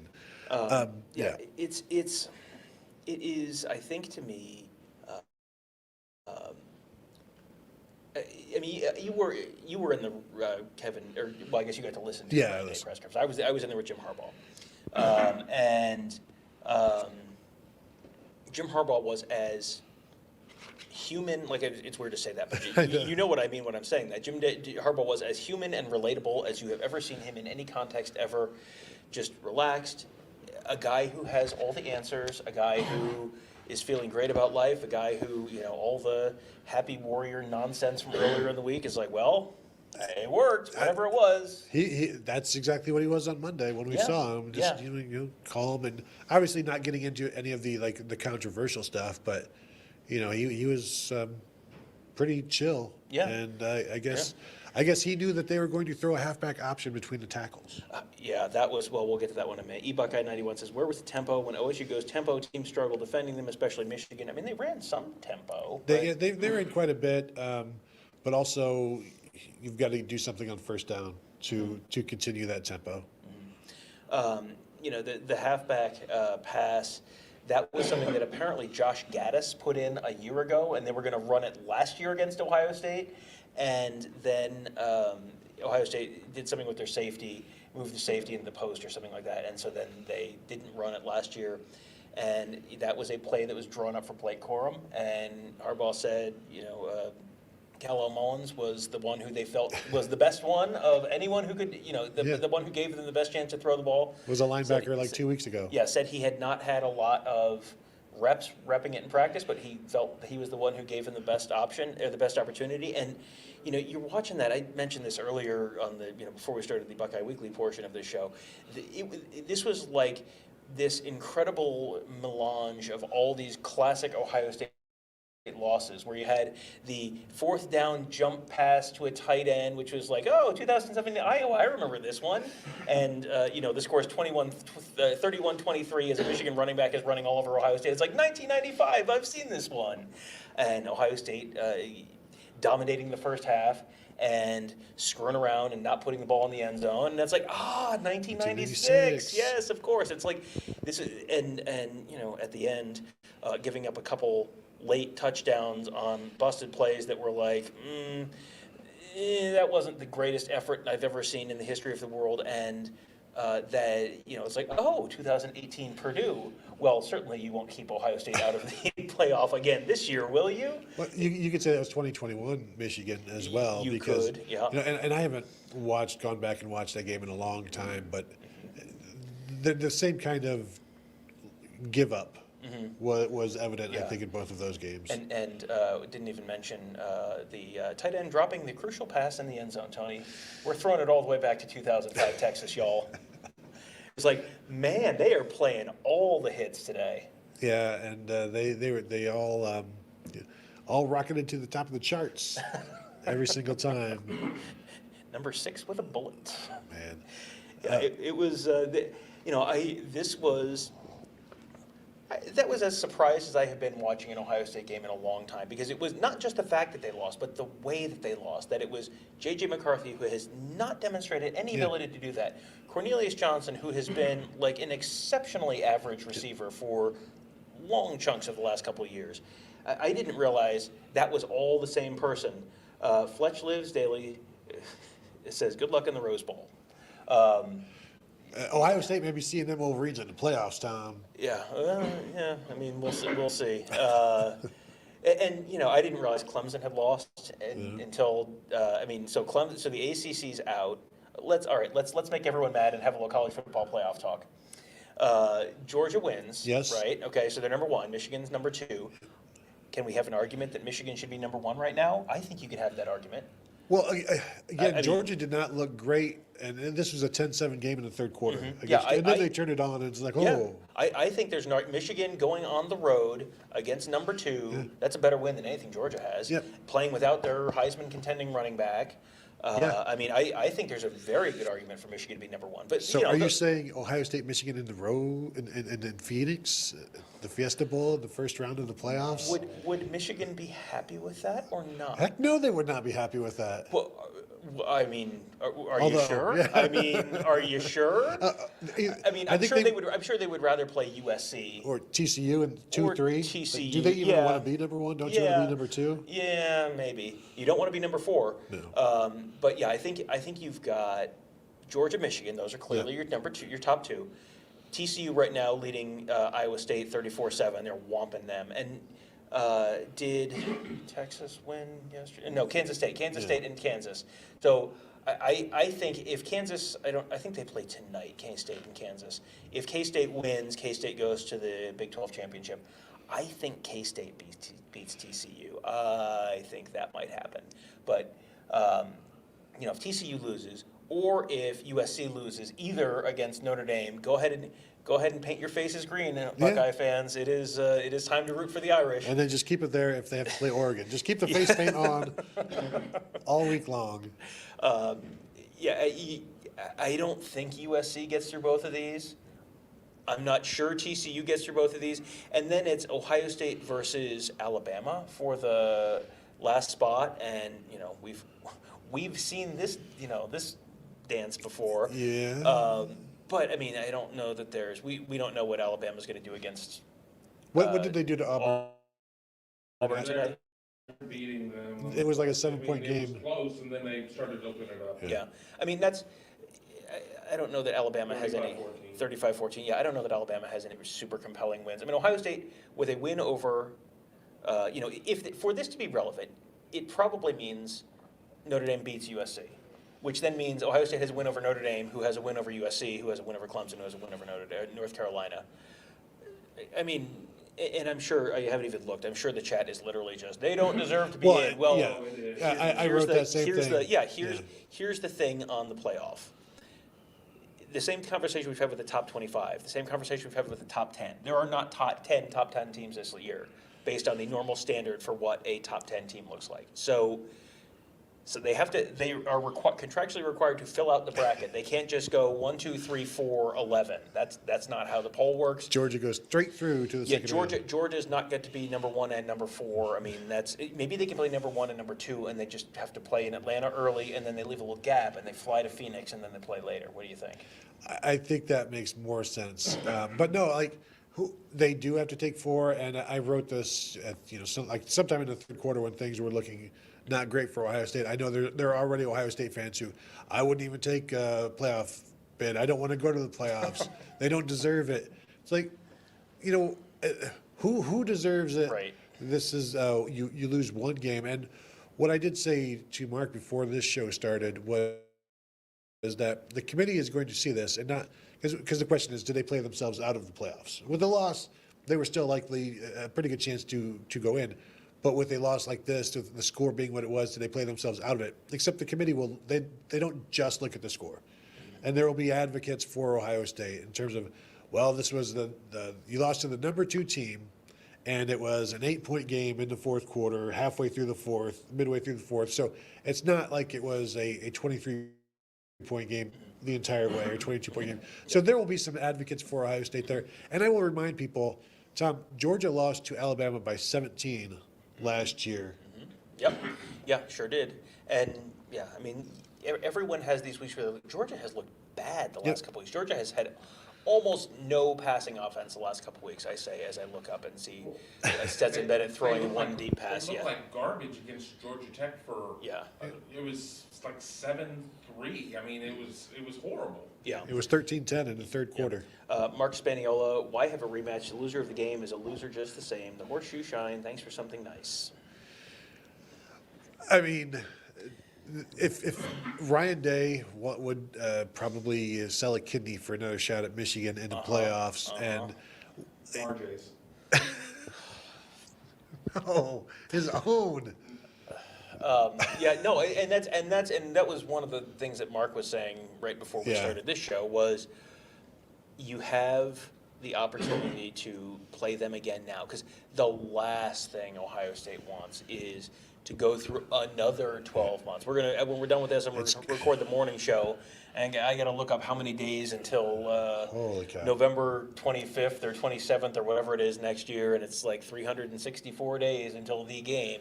Ohio State does not want to wait 364 days before they get another crack at them. Have you thought about adding a count up clock, or how many days it's been since Ohio State has beaten Michigan?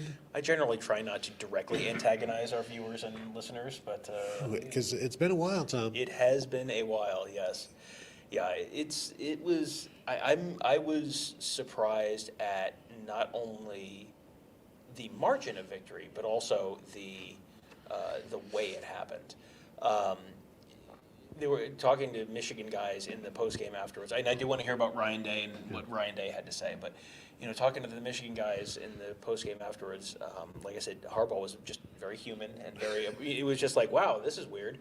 And Mike Sainristil apparently planted the flag in the Block O. Yeah. And he was asked about that, and he said, last year he spent the whole year envisioning them, the fans storming the field in Ann Arbor, and this year he knew he wanted to do that in Columbus and got the opportunity to do that. Yeah, there's like a team photo on the Block O. Oh, yeah. Okay, that's good.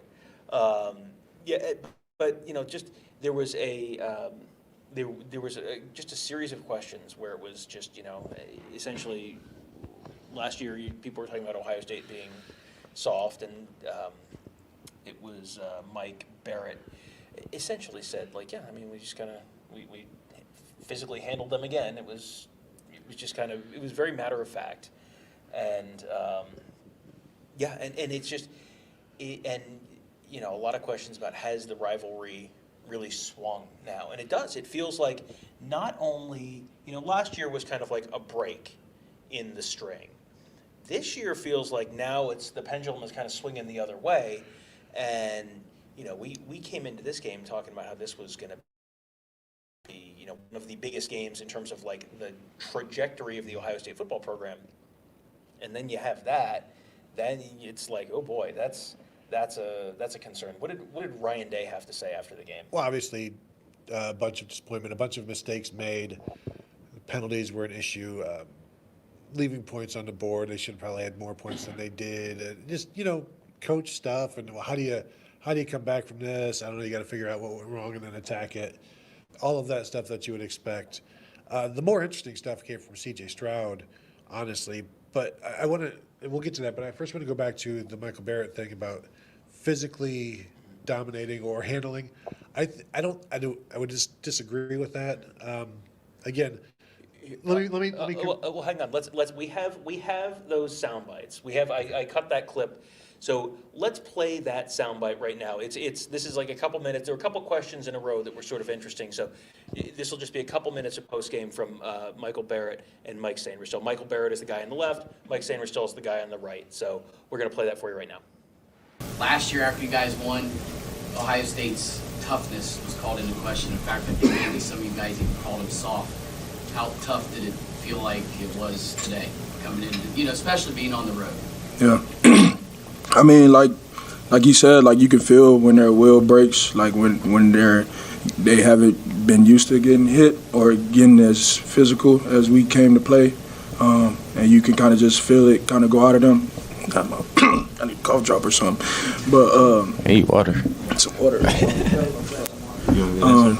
You got it. Yeah, At what point was that you felt like their will had been broken and you guys had the game in hand, or at least were getting to that point? I would say fourth quarter. Once we went up by 2 scores, I feel like that's kind of the point where we all looked over to the side and was like, yeah, you could see like they started hanging their head. They weren't getting off the ball as fast. They weren't really having that confidence that they're used to playing with. And yeah, you could just tell just by looking at them. Isaiah? Mikey, what point did you decide that you were going to plant the flag at midfield? And did you guys discuss that beforehand, or you just kind of do it?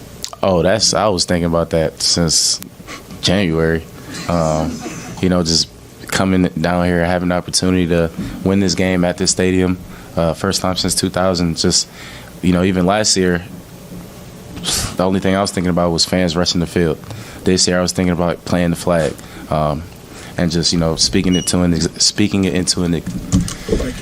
into existence. My bad. Just being able to do that feels great. He answered earlier about the rivalry changing, and I just think Coach Harbaugh is doing a great job of helping us execute when this game comes about, and then just preparing us for this moment. Final lap, Michael. Mikey, as you guys get ready to go back to Indianapolis again, potentially the college football playoff, what's the same about this year's team compared to last year, and what's different that allows you to get back to the same spot? I think what's the same is the grit, determination, the underdog mindset that we had last year. The Michigan versus everybody mindset. What's different is just the fact that it's not the same team as last year. We don't have the same guys defensively. We don't have the same guys offensively. We have majority of the same guys offensively, but the identity is not the same as what it was last year. What worked for last year's team is not the same thing that's working right now. We play with a different attitude. Not to take nothing away from last year's team, but right now what we're doing is we just have a mindset of nothing that gets in our way is going to stop us, and that's just what we pride ourselves on. Jamie, you guys lost a bunch of games this team in a row a couple years ago. Now you won 2 in a row. Where's your confidence against this team now compared to where it was 2 years ago? I mean, just way up. Like after losing so many games in a row, like just the feeling of going into this week just kind of feels different. Like you just have to do it, and now like winning 2 in a row, it just gives us, just as a program, just that confidence. Just as a whole Michigan family, it just kind of gives everybody just that confidence of being able to go and do it again. I want to discuss the physical thing and the Michael Barrett thing, because I think I agree with what he said about Ohio State's will. I don't think that was a physical thing. I think it was a mental thing, because you look at Michigan's first 33 rushes, 92 yards, and they completed 13 passes before that as well. So I don't think physically, you can't chalk up physicality to broken plays and defensive backs getting beaten. I think physically they were there. Mentally is where they were broken, and that's an issue as well. And I do think the will was broken.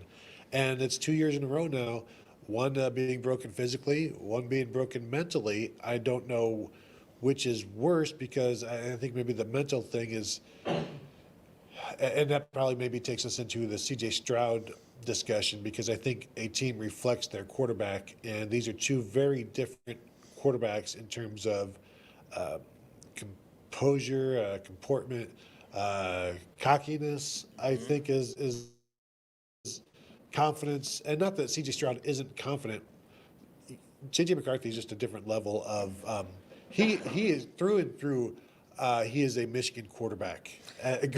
Growing up in the 80s and 90s, this guy was born to be a Michigan quarterback, and he lived up to it today. Yeah, and you come away from this game, and I am sure this is not going to be the takeaway that Ohio State fans have, but it's like you have to just admire him. I mean, it's like he comes in with the absolute swagger, dreamy. Just incredible swagger, and doing the whole bring it on thing, and smirking at fans or talking trash, and we talked about this being an intimidating environment, and coming in here, and none of these guys have played here before, and boy, do they know what they're getting into. And it was just kind of like, whatever, man, like, we're just going to do our thing. And what did Jim Harbaugh say on Monday? It was just like what he was going to tell McCarthy. It was just like, go get it or something like that. Let it hang out, or do it was just have at it. Have at it. That's what it was. Yeah, have at it. And it was just kind of like, Yeah, sure, just going to go out and just run around and make plays. And it was wild because before the game, I still don't think that's a replicatable thing in terms of how they won. Not to take anything away from how they won.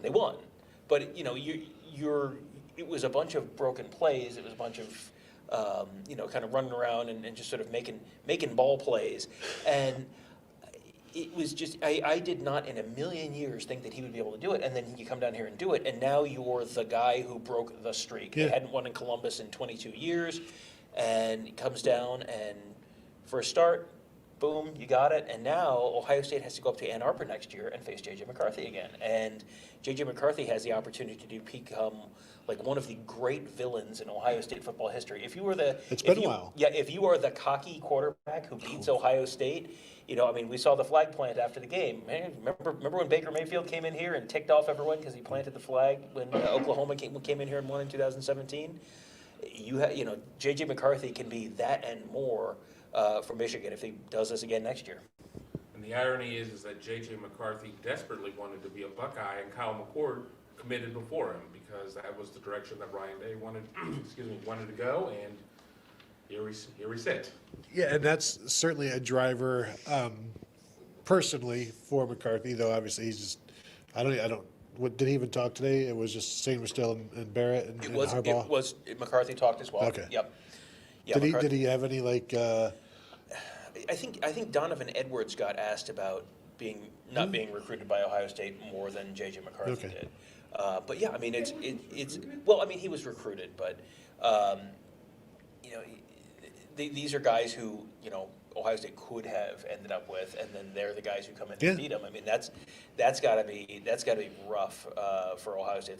There's going to be a lot of what ifs and all that, but I'm sure there's going to be the J.J. McCarthy versus Kyle McCord dialogue that will go on forever. And Kyle McCord, you still have to give Kyle McCord an incomplete. Kyle McCord has not had an opportunity to do the stuff that J.J. McCarthy did, but.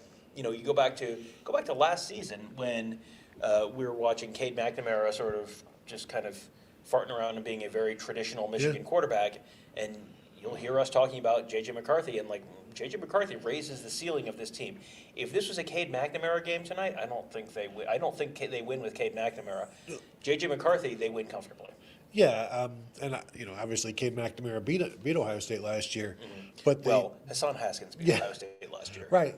And McCarthy doing what he's been able to do and the way he does it with that, he leads them. There's never you don't ever necessarily see any fear. The fear that we have always talked about is Jim Harbaugh's fear of J.J. McCarthy and letting him and unleashing him. And this is kind of like Tressel would do with his quarterbacks against Michigan, where it's like, all right, Craig, go get it, and they would. And here, I wonder how Michigan would have done. Why not do this more with J.J. McCarthy? And now they have. I guess it takes a cooperative secondary, perhaps. Yeah, and we have talked about the fact that he looks great throwing the ball to a guy who's wide open, and if he's throwing into a tight window, it doesn't look so good generally downfield. Well, he had a lot of wide open windows to throw into, so Ohio State didn't present the challenge that they probably were hoping they would. I want to talk about C.J. Stroud and how he's going to be remembered at Ohio State. And feel free, those in the chat, to share your thoughts on C.J. Stroud. I'm sure you have failed to do that to this point. Because here's a guy now 0-2 against Michigan, and he talked after the game about how he did everything he could to win this game, and he knows that's not going to be enough for some people. And he was mentioned several times, or alluded to several times, the relationship that he has with the fans, and maybe it's not that great because of his 2 losses to Michigan. And I don't think they ever got over necessarily the loss to Oregon, and they will never get over the fact that he doesn't run the ball more. And so for some people, they will never accept him. And then losing to Michigan 2 times in a row is all of the evidence that they need to be like, see, I told you. And so he's got that difficulty. But what do these 2 years look like in terms of a legacy for C.J. Stroud? Because if they don't go to the playoffs, he's not playing in a bowl game. When he was asked about that, he said, "Well, I don't know. I'd have to talk to some people." And when you have to talk to some people, they're going to tell you to not play in a bowl game. So if they don't make the playoffs, this was the last game that he played here. And I think for a lot of people, that what is bothering them about college sports at this point, college football, big time college football, is the stepping stone aspect to the NFL, which is how it's always been. But it's less and less about finishing the right way, and it's more and more about starting the next step as quickly as possible. Yeah, and this is one of those things where what does playing in a bowl game accomplish for him? Well, I think, not to cut you off, but I'm going to cut you off. I think Day would rather have Kyle McCord in that bowl game than C.J. Stroud. The 2023 Buckeyes are better off with Devin Brown and Kyle McCord splitting the snaps 50-50, and again, presuming it's not a playoff game. Last year, Ohio State went to the Rose Bowl, and you saw C.J. Stroud and Jackson Smith-Njigba just put on an absolute show. And, so you've seen that he can do this against, it's not a question of the productivity with Stroud, right? I mean, he's put up the numbers. And just the last 2 years, it's amazing how similar the numbers are for the Michigan game the last 2 years. Yes. 2021, 34 of 49. 2022, 31 of 48. So 3 fewer completions and 1 fewer attempt this year. 349 yards this year, 394 yards last year, 2 touchdowns, 2 picks this year, 0 interceptions last year. It's and I don't put this on CJ Stroud. I put this on Ryan Day. Ryan Day has the most empty calorie offense. It's just like, oh look, Hostess snowball, sugar, and it's like, what's in this? Nothing. It's 350 yards. It's 400 yards, and then it's 2 touchdowns. And it's just, this is like, go back through all the losses. Go back through all the top 5 games. Alabama with in the national championship game a couple of years ago. Oregon last year. You go through all these games. And the lines are, it's like all the same. And this goes even back to when he was the offensive coordinator, 2018 in Purdue. It's like, oh, wow, look at all I think Dwayne Haskins set up, the Ohio State single game yardage passing record at that point, and they scored 24 points. It's like, it's the same thing over and over and over again.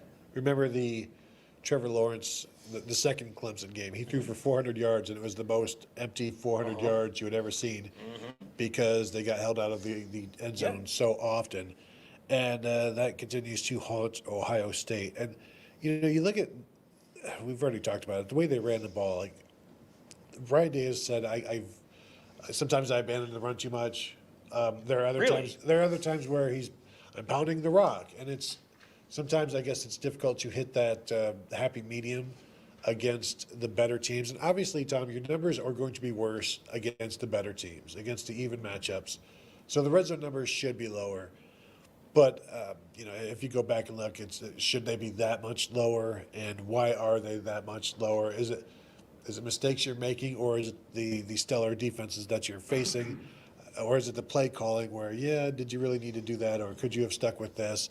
And he'll answer those questions himself with this game, but it won't do him any good. It won't make him feel any better. Right. Yeah. Well, and we haven't even talked about just the discipline issues that you saw today, and just the silly penalties and all that kind of stuff. And I'm sure that I was on Twitter almost not at all during the game today, but I'm sure there was a lot of conspiratorial. Everyone's out to get Ohio State, and the officials and whatever. But the penalties were on the stat sheet somewhere. I think OSU had 9.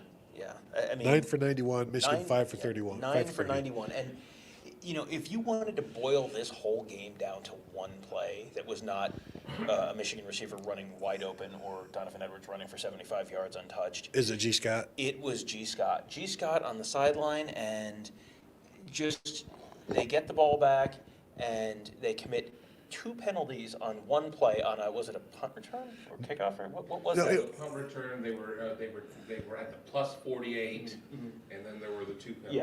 Yeah, and you get a holding penalty, so, okay, well, that's gonna happen during the course of the game, and then you get just headbutting a guy on the sideline. This is not a true freshman making an impulsive, like, what are you doing? That's just complete lack of composure.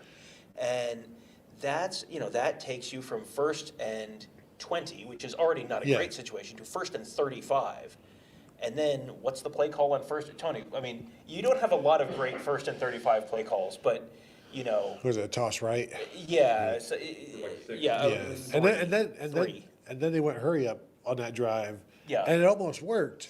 Yeah. And that's the drive that C.J. Stroud really wanted to go for the 4th Right, down. they had just picked up, they went from 1st and 35 to 4th and 7, 9? I think something like that. Something like that. I mean, you had just picked up 28 yards or something like that in the previous 3 plays. It's not outrageous. I think you should go for it. And, once again, playing conservative and... They had flipped the field on that. Yeah. It was a fair catch at the 48, at the plus 48. Yeah. And they have a 1st down, and like 2 seconds later, the field has been reflipped. Yeah. And it's an impossible task to get that 1st down, especially in games like this where a false start is enough to ruin a drive. Mm-hmm. To have to try to come up with a 1st and 35 yards, yeah, and that wasn't the only unsportsmanlike conduct. There's another one in there somewhere as well.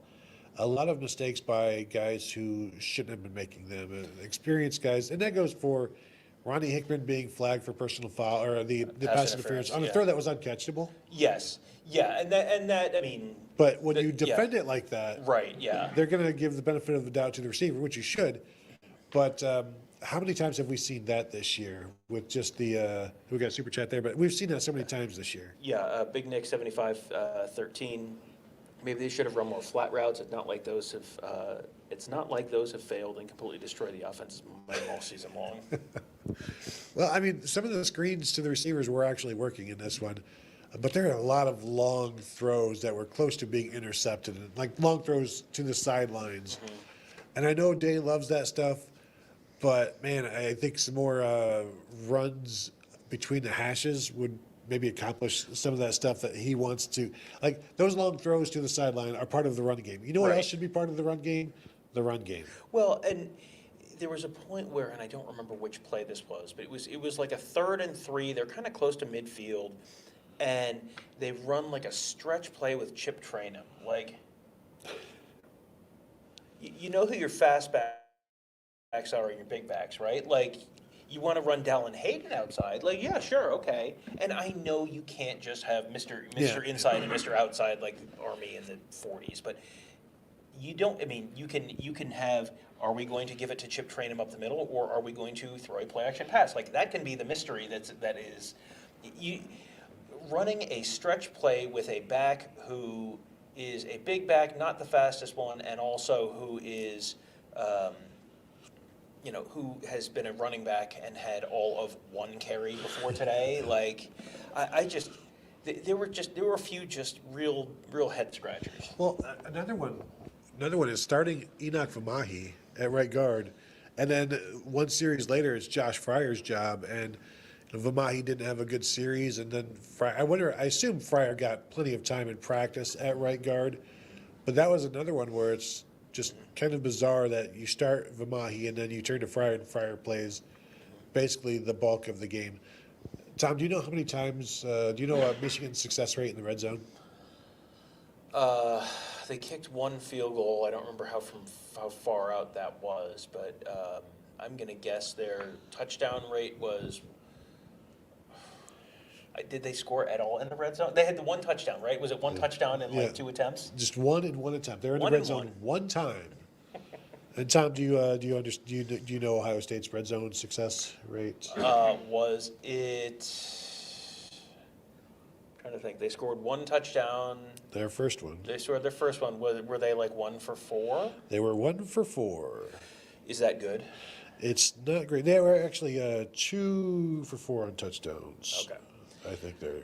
Charlie says the punt on 4th and 6 was game over. that was bizarre to me. I mean, I'm always a little more aggressive than the average Bear probably, but you're down. Were they down 2 scores at that point? I think they were down 11. I think that was like 7 minutes left, something like that, and they're down. They're down to 11 points, I believe, and you punt it, and it's like, can you see the scoreboard from where you are? Do you know what the clock? Do you understand the significance of the clock? That one was weird. I think a lot of these, I'll just single Ryan Day out. You're so unaccustomed to that there are a lot of coaches who have coached with desperation throughout most of their career because they're in these situations where I'm down in the fourth quarter in 6 of my 12 games every single year. And so I know when I need to punt and when I don't and when I can't afford to punt. I think Ryan Day still hasn't necessarily figured that out or maybe too much by the book at that point. I don't know. But, yeah, I think everybody would like to see a little bit more aggression in that aspect. Yeah, there was, I'm looking at the fourth quarter now. They had a 4th and 3 at their own 32, and they punted. They're down 31-20 with like 11:46 left. Kicking a field goal on 4th and 4 from the 9 when it's 31-20, and that's the book. That's the book, but I mean, then you give up a 75-yard touchdown the next play. That's not in the book. That was not part of the game plan. Here's the drive chart here. I mean, it is field goal attempt, punt, touchdown. Michigan. So Michigan's in blue here. Ohio State in white. Boy, I mean, Jim Harbaugh kicking a 57-yard field goal. That was a whole nother decision. That was like you had 3 choices there, and that was the 3rd best of them. Yeah, everybody was shocked by that. They had to run Emeka Egbuka off the field. And they probably should have kept him on there for a kick 6. Yeah. I think we just had a super chat pop up. I was waiting for the board. Go ahead and pop the super chat up there real quick. Maybe Ohio and the media maybe will start respecting us again. 60-51-6 series lead. Hope Day stays a long time. 1 and 2. Please keep recruiting those 5-star wide receivers. Do you think we will see? You know how every year there would be the Rich Rodriguez banner and Ohio Stadium, please stay, Rich Rodriguez, we love you.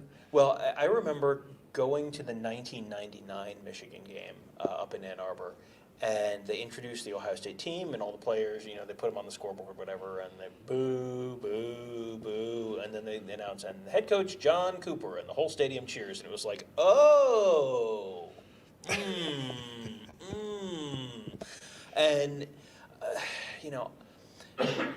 I think there is a certain like if you want to shake someone's confidence in themselves, that's a tremendous way to do it. And I don't know if Ryan Day's quite there yet, but boy, if he gets cheered next year in Ann Arbor, that is going to be one of those like, yeah. Well, that is something that I would expect to happen because this is an opportunity for a fan base to troll a coach or maybe just to show their thanks. And earlier on, you mentioned something how like this game in the playoffs may not be able to be replicated, but what is able to be replicated is the doubt. If something happens in the second half or at any point, doubt creeps in so easily based on last year's game, and then you see it happening in this year when things aren't going great. And as Mark Givler said before, during the first half of our post-game coverage, is a lot of 90s throwbacks in terms of those feelings. And once that doubt gets in there, it's really, really difficult to get it out of there. And it's especially difficult to get it out on the road. So maybe, Tom, in the playoffs would be the best opportunity for Ohio State to take care of that and exercise those demons. Super chat from DK. UM's undefeated since online classes. Coincidence? What else, Tony? What else could it be? Michigan has sold out, gone to online classes. Hey. Yes, there's a go look up. Just go look up online classes after the 2019 Ohio State Michigan game. You'll know what that is. That is tremendous content right there. Matt had a super chat, and then this was his comment right before the super chat. Said if Ohio State is backdoored into the CFP and has a similar result as today in the semifinal, is Day's hot seat warmer than ever? What's the program look like if that happened? Love y'all's work. Great job. I don't know that that makes it any. I don't know that that makes it any worse if they lose again. Because it's the same team, it's Right. the same coaching staff.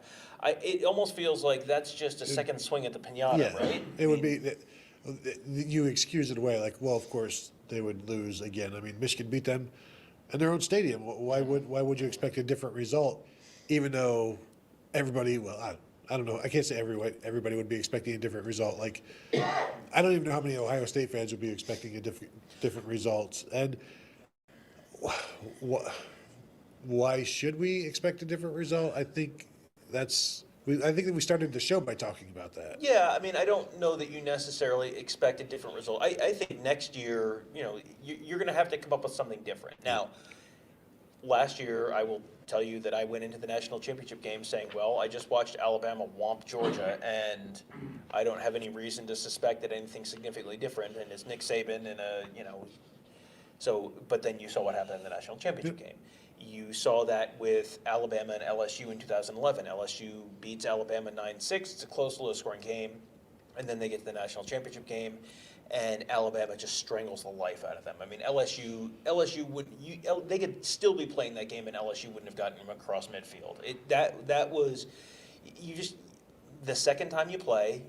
We'll go back. Let's give Ohio State fans something painful to think about. 1975, Ohio State wallops UCLA in the regular season. They go to the Rose Bowl. They have to play UCLA again. All they have to do is beat a team that they beat by 3 touchdowns or something back in September, and bing, bang, boom, guess what happens? They lose, and they don't win the national championship. This is later in the season, but, still, last year, Alabama, Georgia it is a different game. It's a different setting. But that's what Ohio State's, if you're Ohio State, that's what you're going. It's like, well, now we have another swing at it. So maybe it'll be different. But, other than don't let their wide receivers run wide open, I'm not, and you should tackle that guy with the football. I don't know how how do you change the game plan? Well, here's also a comment that I would like to make. In terms of hollow feelings, and we'll just throw a couple of scenarios out there for Michigan fans, for Ohio State fans. And for Michigan fans, if Ohio State wins the national championship, but they don't beat Michigan, is that the greatest troll? Like, how does that? I know some Ohio State fans will be like, well, that's not a national championship. There still would be. Those fans are wrong. Yes, and then also if Ohio State beats Michigan in the playoffs, how do Michigan fans view this season? Oh boy. Because this was a great win. This was a 100%, tremendous experience. This is, and let's hit Shane Johnson super chat. I do give you guys props. Great channel, go blue. And have the Michigan fans answer that question. Yeah, I mean, Kevin, I do want, Michigan fans only in my mentions right now. If Ohio State plays Michigan in the national championship game and wins, whatever score you want to say, is that still does that completely change how this, if you lose to Ohio State in the national championship instead of losing to Georgia in the national championship, does that completely change this season in some way? I don't know the answer to that. I mean, I guess if you look, ask Alabama fans how last year went, and I'm sure they're going to say failure because they didn't win the national championship. Ask LSU fans about 2011, they're going to say failure. But those are programs that have won national championships in the previous decade. So it's a little different for Michigan, but I think it cancels this win out, which in terms of the record, but it's one of those. It's a very hollow thing. You've taken away the best, because honestly, the way seeing the fans, the Michigan fans, and Michigan players, like, this was the best day of their lives. Oh yeah, and to then in this fable, this fake make-believe scenario I've thrown out there, then to have that taken away would be kind of deflating, I bet. Yeah, for sure. And the interesting thing with Michigan now is, TCU is just doing anything they want with Iowa State. That means they will drop 2 spots in the CFP based on like the 2014 season? Yeah, what's going to be so interesting with Michigan is at what point does, okay, well, beating Ohio State, like, yeah, you're going to beat Ohio State. You're going to beat Ohio State about half the time at least. Yeah, you're going to win the Big Ten, but I mean, you're playing Iowa, you're playing Purdue. What does that really mean? You got to win in the college football playoff. And then how does Jim Harbaugh respond to that? Because I don't think that the way that team is constructed right now, that's a national championship winning team. That is a team that is constructed to win in the Big Ten. It's constructed to beat a certain type of team, and then you go face up against a team from the Sweet Tea Belt, and you got a bunch of 300-pound nose tackles, and all of a sudden that doesn't necessarily work. And I don't think, no disrespect to J.J. McCarthy and what he did on Saturday in the Horseshoe, I don't think J.J. McCarthy dropping nukes is going to be the most consistent path to victory for Michigan moving forward. So, at what point does the Michigan fan base, can you imagine, Tony, a fan base getting spoiled by just a little bit of success? And, at what point does, well, this isn't good enough, and then Jim Harbaugh has to change things, or Jim Harbaugh is going to have grumbling fans, and it never takes as long as you think it does. Well, yeah, two playoff losses in a row. That's, I don't know that Michigan fans actually thought they had a chance last year. I may be completely wrong about that, and I probably am. But they did not have a chance last year. So I don't know that you can hold a loss in the playoffs against them, against Jim Harbaugh this year. How is what's going on with Purdue?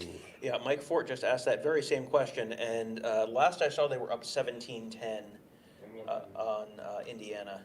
You could have just hit the banner up there on the scoreboard, the ESPN page. 24-10, about 340 left. 24-10 Purdue. So all Michigan has to do to keep their national championship hopes alive is go beat Purdue in the state of Indiana. And as Ohio State fans right now can tell you, what could possibly go wrong? And let's be clear, Michigan is in whether they lose that game or not. But well, they would much rather be the 2 seed than the 4 seed. And if you're an Ohio State.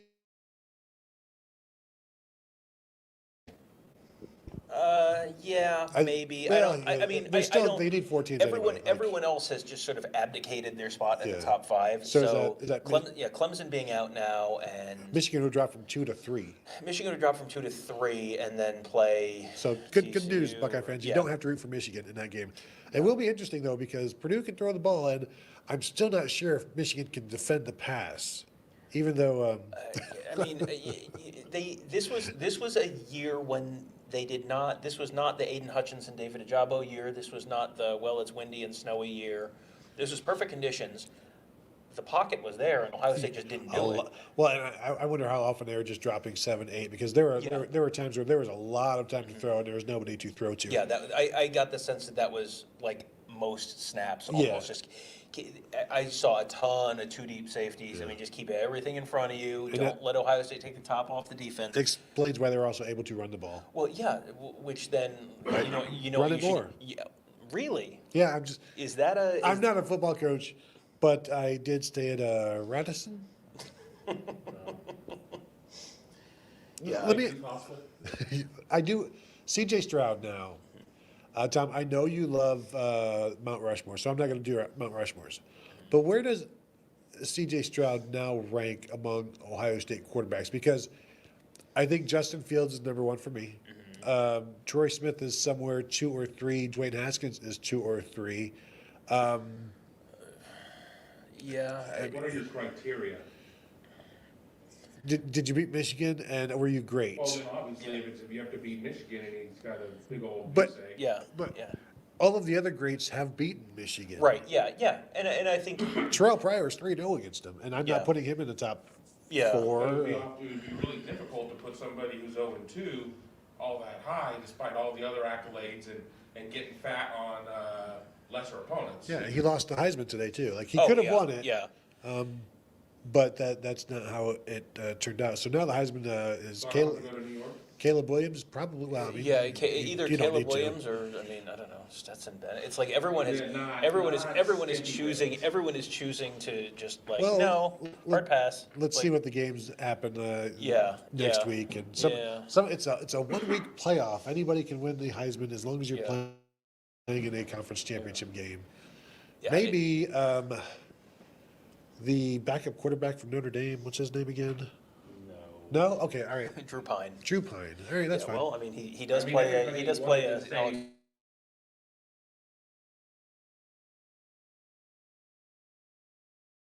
Yeah, so, I mean, I think he should still be invited, but he can't win it now.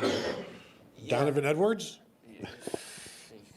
That would be JJ Donovan Bianca Batuka. Yes. You know, I mean, JJ McCarthy. If JJ McCarthy just drops nukes on Purdue next week, like, do not. My views on the Heisman are well founded at this point and well stated that it's. Do we have a Heisman board or no? I don't want to see one of those. Shane We got a Johnson. super We got a chat. super chat from Shane Johnson. Boom. Stop punching it off. Kevin and I are doing flipping the light switch on and off at the same time. It's great. We are not crazy like Ohio fans. Loss in the Natty would still be a successful season no matter what, who we lose to. But like Jim Harbaugh said this week, our time is now, and this is the 25th anniversary in SoCal as well from our last national championship win. That's. I like how they phrased it national championship win, because that is true. If you say a national championship, well, then we can caveat that with a half. But yeah, and you know, I mean, I know, you know, I know everyone wants to be rational and everyone's happy with it. You know, everyone's happy right now. Are they? Well, no, I mean Michigan. We're, Okay. we're talking about Michigan here. All right. Everyone Yeah. is happy and wonderful right now. This is one of those things where you go from the you know, not that Michigan's been the scrappy underdog, but like, you know, Clemson. Think about Clemson 10 years ago with Clemsoning, and what was Clemson famous for? Clemson was famous for blowing it, and then all of a sudden Clemson starts winning, and then you know, Clemson becomes, you know, Clemson is, you know, the have and not the have not, and you know, and then the expectation, like there's grumbling in Clemson. They're 10-2. There's grumbling in Clemson because they just lost to South Carolina by a point, and they're going to potentially win the ACC again this year. But they didn't go to the playoff last year. They're not going to go to the playoff this year. There's grumbling about, you know, do you have to fire both of the coordinators down there? I mean, that this is you know, the you know, like the person, it'll happen to you. Like, I mean, this is. Perhaps Michigan fans are impervious to human nature, but I suspect they are not. And so, yeah, I mean, maybe they win the national championship this year, but if they go and they get thumped by someone, you know, they play Georgia and they lose by 30 again, or they go and they play whatever, like, and that happens maybe once more, then all of a sudden, you know, once you beat Ohio State 3 times in a row, then beating Ohio State stops being the metric. Yeah. Like beating Michigan had stopped being the metric in Columbus. Well, guess what? It's the metric now, but once that stops being the metric, then it's, well, you know, they went to Ohio State went to the Fiesta Bowl and they should have beaten Clemson, but they didn't. And boy, that was a disappointing season. And can you win the big one? And then you win the next one, and then you go to Alabama, you play Alabama, and they get thumped by Alabama. Oh, you can't win the big one, and you know, you think winning the one, you know, beating Ohio State is going to be, well, okay, this will make everyone happy. Okay, and then you win the Big Ten. This will make everyone happy. Just make the college football playoff. This will make everyone happy. The stuff that was viewed as a successful season 2 years ago, the bar keeps raising. That is just sort of the nature of the beast. Yeah, you get satisfied. You get unsatisfied with what you have, and the making it last year and then making it this year as we expect them to do. Eventually it's like, well, now I want more. I've already seen this. Let's do more. And if beating Ohio State is not as big as it used to be, you're going to want more. You're going to think you deserve more. You're going to become entitled to more. And it's the entitlement, as Mark D'Antonio once said, pride comes before the fall. I believe he's the only person to ever say that. And he said it about Michigan. And it happens, and I still think that happened to Ohio State. They became expectant of the win rather than preparing for it as they should have. And then they prepare for it this year like everybody thinks they maybe should have, and it didn't matter. And that is, that's one of the startling things that it happened this way. But in terms of Michigan getting accustomed to the playoffs, you never want to go full Minnesota and fire Glenn Mason. That sort of thing. That's what I always go back to. I think right now Michigan fans are in a honeymoon phase with the postseason, and how long that lasts. What was the score of the Georgia game last year? Because it was bad. But it was 41-11. yeah, and so remember when Ohio State lost 41-14 and then got blown out again by LSU in a national championship game the following year? You lose big twice, and then it stops being all that fun because now you are labeled, and I don't know that they will have the same label because Ohio State kind of took the brunt of it for a while, but slow, Big Ten, you can't handle the SEC, and it's something that takes a while to get over, and a win against Arkansas in 2010 that eventually gets redacted wasn't exactly the thing that made it happen. Got everybody over it. And just for the record, that was 34-11 last year, Georgia. But it was 34-3 with 5 minutes left in the game. Yeah, and that'll be interesting to get one from the pessimistic Buckeye. Boy, I can't believe you got that handle. I bet that was competitive to get that one. Says, screw the culture. We need to pay these top high school players up front. We obviously don't have the talent to compete. The culture isn't getting it done. I mean, if I say the words Texas A&M to you, how's that working out? And Alabama, Nick Saban complaining about we're not able to pay the same that Texas A&M is, and so you get the NIL people to fork over some money. They lost 2 games this year as well, so it's like that Texas A&M thing is a cautionary tale. Now, who knows what they will look like next year? But a lot of those players are leaving. The transfer portal is going to be busy over at Texas A&M. You can't buy a national championship and just go buy it. You need the culture, and the problem at Ohio State right now is that culture has wilted. The culture maybe is wilting against Michigan. That's part of the culture at this point, and that's something that is. I don't know how you fix that until you fix it, and it's one of those catch-22s. It's a chicken or an egg type of thing. Ugo Easy says, Ohio State being ranked above or below Alabama. Thoughts? Ohio State's wins are Penn State on the road, and Notre Dame. So, I mean, I guess we'll see how Notre Dame does against USC, but Alabama's wins are Ole Miss, which just lost again. Yeah, they're going to and me out of the rankings. They lost. Who's their other? I mean, Texas, which they're going to be that's out. Low. Well, they just won. Didn't they beat Baylor? Yeah, they did. They beat Baylor yesterday. Did they come back? Yeah, they beat Baylor. So you've got to win over number 23 or whatever Texas, and you've got to win over number 22 or whatever it is. Ole Miss. I mean.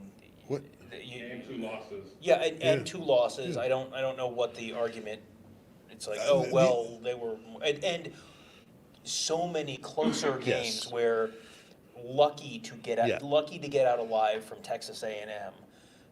Several close calls against bad teams. Yeah, and Alabama is not. I don't think this is a particularly close decision, even given what we saw today on the field. If they get ranked ahead of Ohio State, it's because their name is Alabama and they play in the SEC. That is the only reason. And it's not a reason. That is the only excuse that could be made for them. We've been on them a little bit the past couple weeks about where they are ranked. But we got another super chat. No, that's the last one. I was pulling something up and then got interrupted, and now I forget what it was. Oh, I'm sure it was important. I'm sure it was important. Any starred questions? It is very rough in the saloon right now. All right. I'm just trying to keep people from killing each Just other. duck the pints and the quarts. Mm-hmm. I'm just looking through.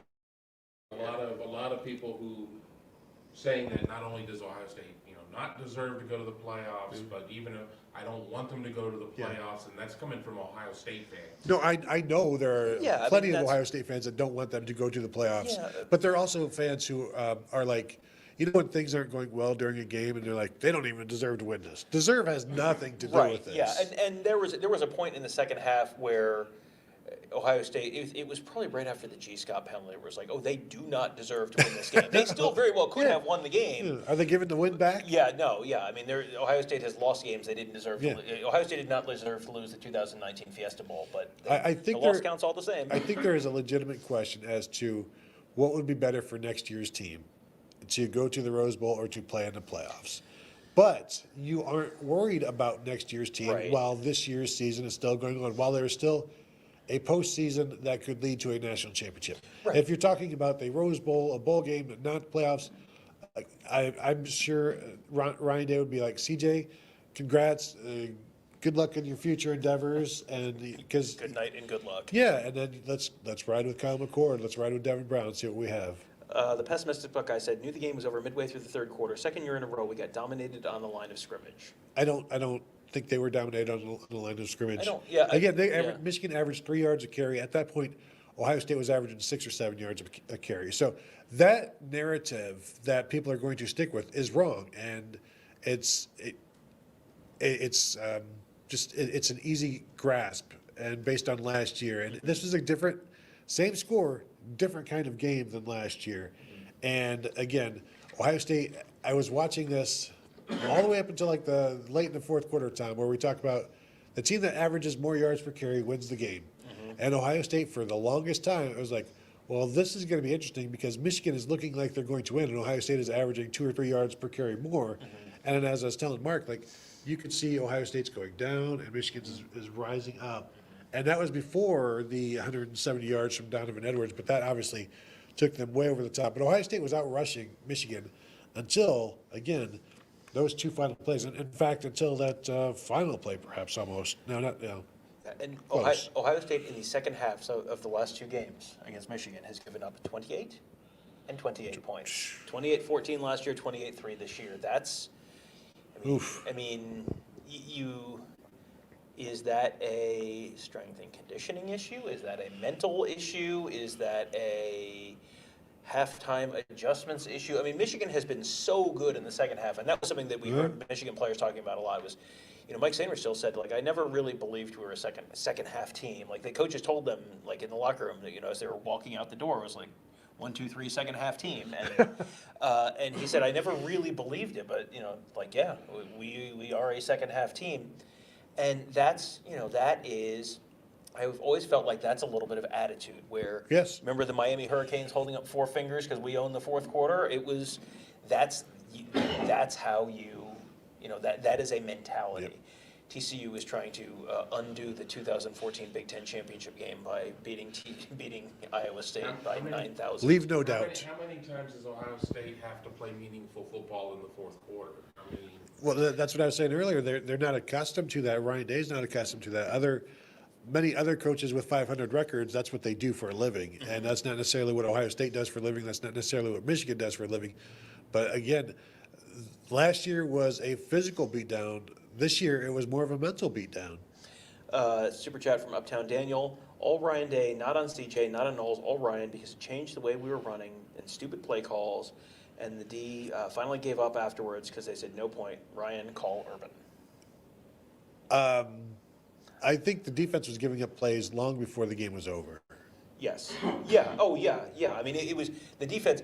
All the defense did all day was get stops or give up big plays. Yeah. That was it. I mean, it was Michigan scored on touchdowns of 69, 75, 45, 3, 75, and 85.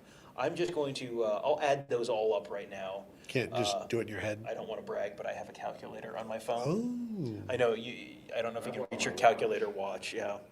I'll add those up, and we'll decide. We'll figure out what percentage you think about what percentage of Michigan's total yards were on those 5 this touchdowns. probably so I'm going to say it's about 60% of their yards came on those 5 touchdowns. Well, that's a great guess. Let's find out if you're right. So those 5 plays, 349 yards. 349 yards. Michigan's total offense on the day was 530 yards. Oh, this is looking pretty good. 65.8%. I underbid, which is what you want to do. Almost 2/3 of their total yardage coming on those 5 plays.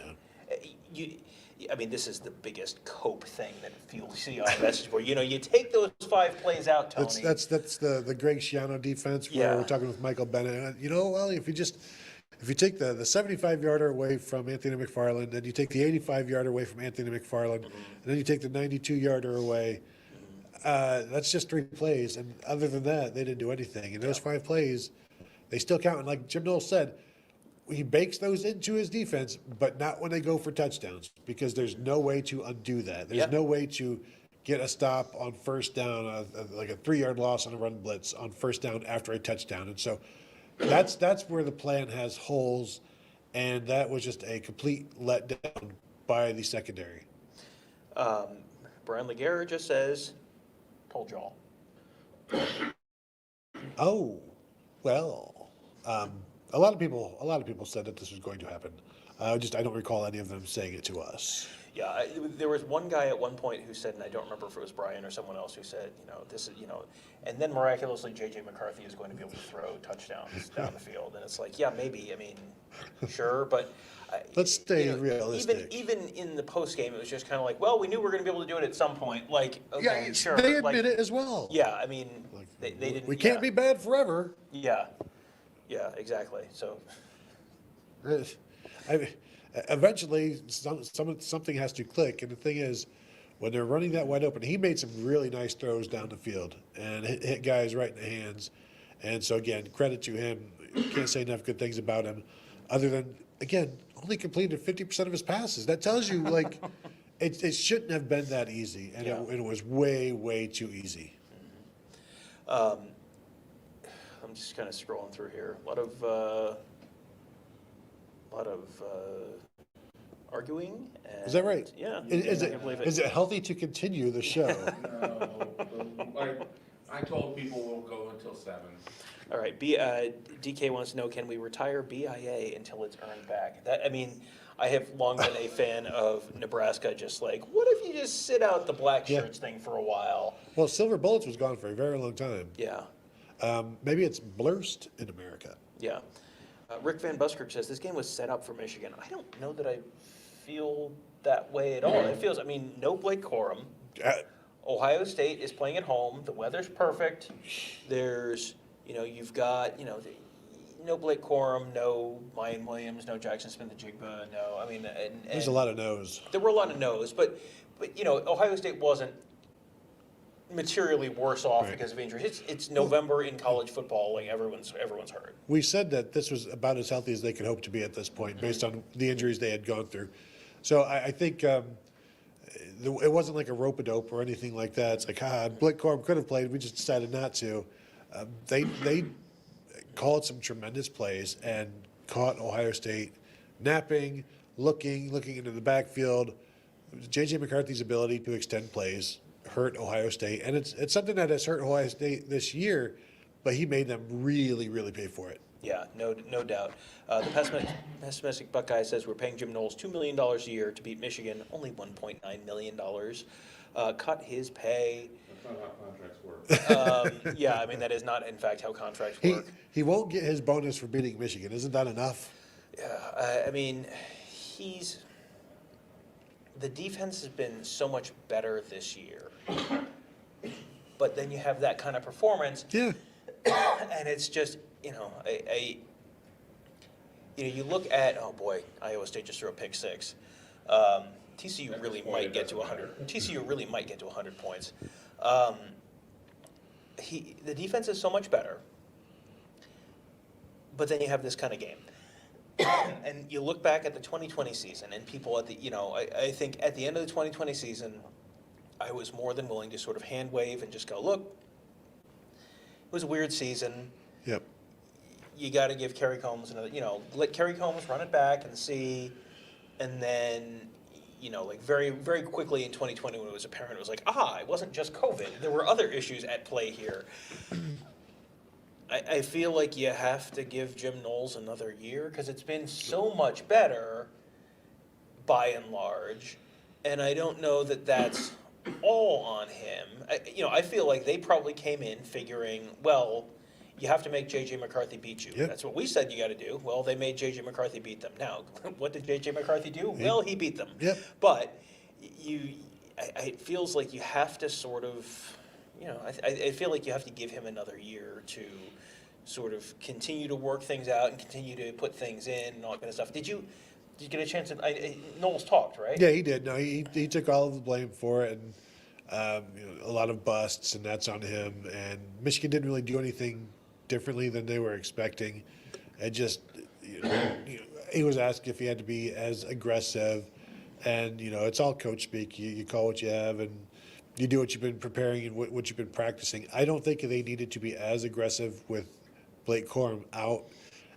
You could have, yes, you need to make J.J. McCarthy beat you, but you could have given the secondary one more guy back there or somebody back there. I don't know that you needed to do all that cover zero, but again, they were holding him to under 3 yards per carry until the final 2 carries. So they were doing something right there, but they were just doing something way wrong in the back seven and in the secondary. And Cameron Brown getting injured on one of the final plays of the second quarter of the J.J. McCarthy scramble that didn't happen because of the timeout. Did he? Because he hit J.J. McCarthy, and then he had to come out with a shoulder injury, and he never went back in.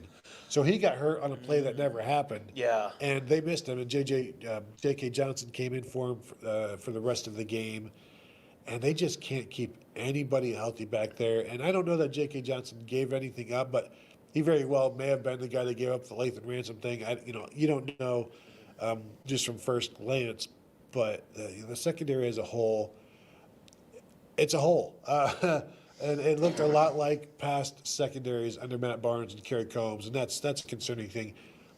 We went into this game, and we've talked all season about Michigan hasn't faced an offense, and Ohio State hasn't faced an offense, but Ohio State gets to face Ohio State's offense in practice.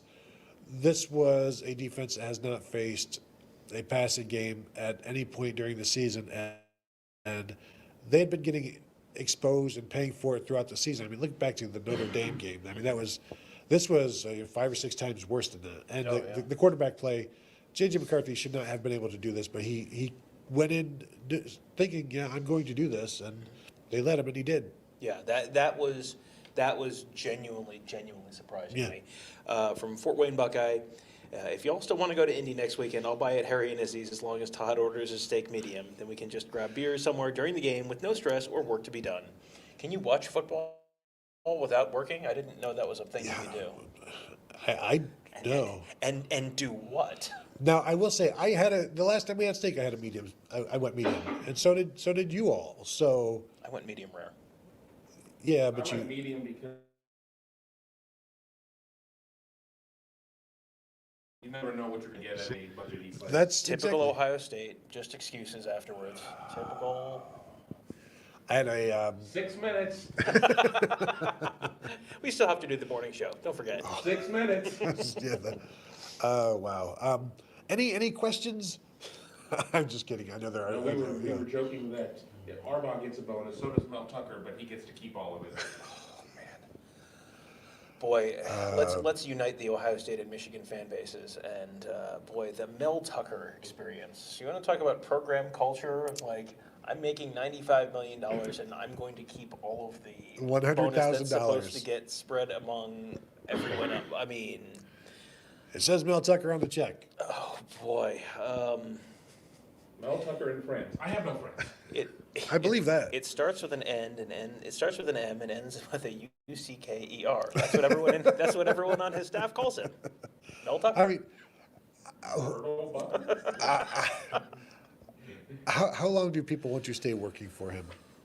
Just, I don't know what he's like to work for, but that is just a sign of the type of boss person type of deal he is. Now, maybe he kept it because I gave everybody $400,000 bonuses and I just didn't tell anybody. Sure, he could afford it, but I get that's bad. I can tell you right now. It's money from people. For people. I check my bank account somewhat frequently and would notice if there was an extra $400,000 in there. Michigan State right now currently just scored to trail Penn State now 21-16, PAT pending. How much time? 10:52 left in the There's fourth quarter. plenty of time for that to get all Franklined up. Buckeye fans can answer this for me in the next couple of minutes. Will you be watching any more football tonight? Or are you? I guess you probably will, because back in my day, like if Ohio State lost back when I was a student, I wanted nothing to do with any sports. I wanted nothing to do with watching football. The last thing I would do is to jump on YouTube and watch people talking about it. I'd have to, go do something else. So I applaud. No. That's why I love it. The fact that people want to talk about it and want to be communal about it. There is a higher percentage of opposing fans in the chat than there is for a typical game. There might be a little enjoying the car crash. But Let me ask the Michigan fans: are you guys even going to watch any football tonight? Aren't you just sick of football? But Oregon State has taken the lead on Oregon. 21. They've outscored the Ducks 21-3 in the fourth quarter. 38-34 lead for Oregon State, and someone has the ball at the Oregon 10. That is significant. I wish. Robert Hoffman says, this is cathartic. Yeah. This is cathartic. Good. Sure, yeah. Good. That's fine. We're here. We're here. Let's get over this. Yes, yeah. Talk it out. We're here for you. Super chat, but we're only here for super chats. Well, and here's an interesting. Here's an interesting question. Here for everybody. Here's an interesting. By the way, hit the thumbs up button if you haven't done that already. That would help. Helps our channel, all that kind of stuff. And we are going to be talking college football more. So if you are a Michigan fan who enjoys hearing people talk about college football, and obviously hears us enjoys hearing us talk about college football, subscribe to that channel. But here's an interesting question. So if Ohio State does make the college football playoff, we are sort of assuming Jackson Smith-Njigba is back for the college football playoff. He was on the sideline today, wearing a very, very slick black Script Ohio jacket, very nice jacket. If he's back, and you get Trevion Henderson back, you get Mayan Williams back, you get all those guys back, you get Matt Jones back potentially. I mean, it feels like this is probably, if you were looking for a reason to think that, hey, a second Ohio State-Michigan game might go differently, I mean, Blake Corum being back for Michigan obviously is a significant plus for them. Jackson Smith-Njigba being back is potentially a significant plus for Ohio State, because I feel like people have sort of forgotten how good he was.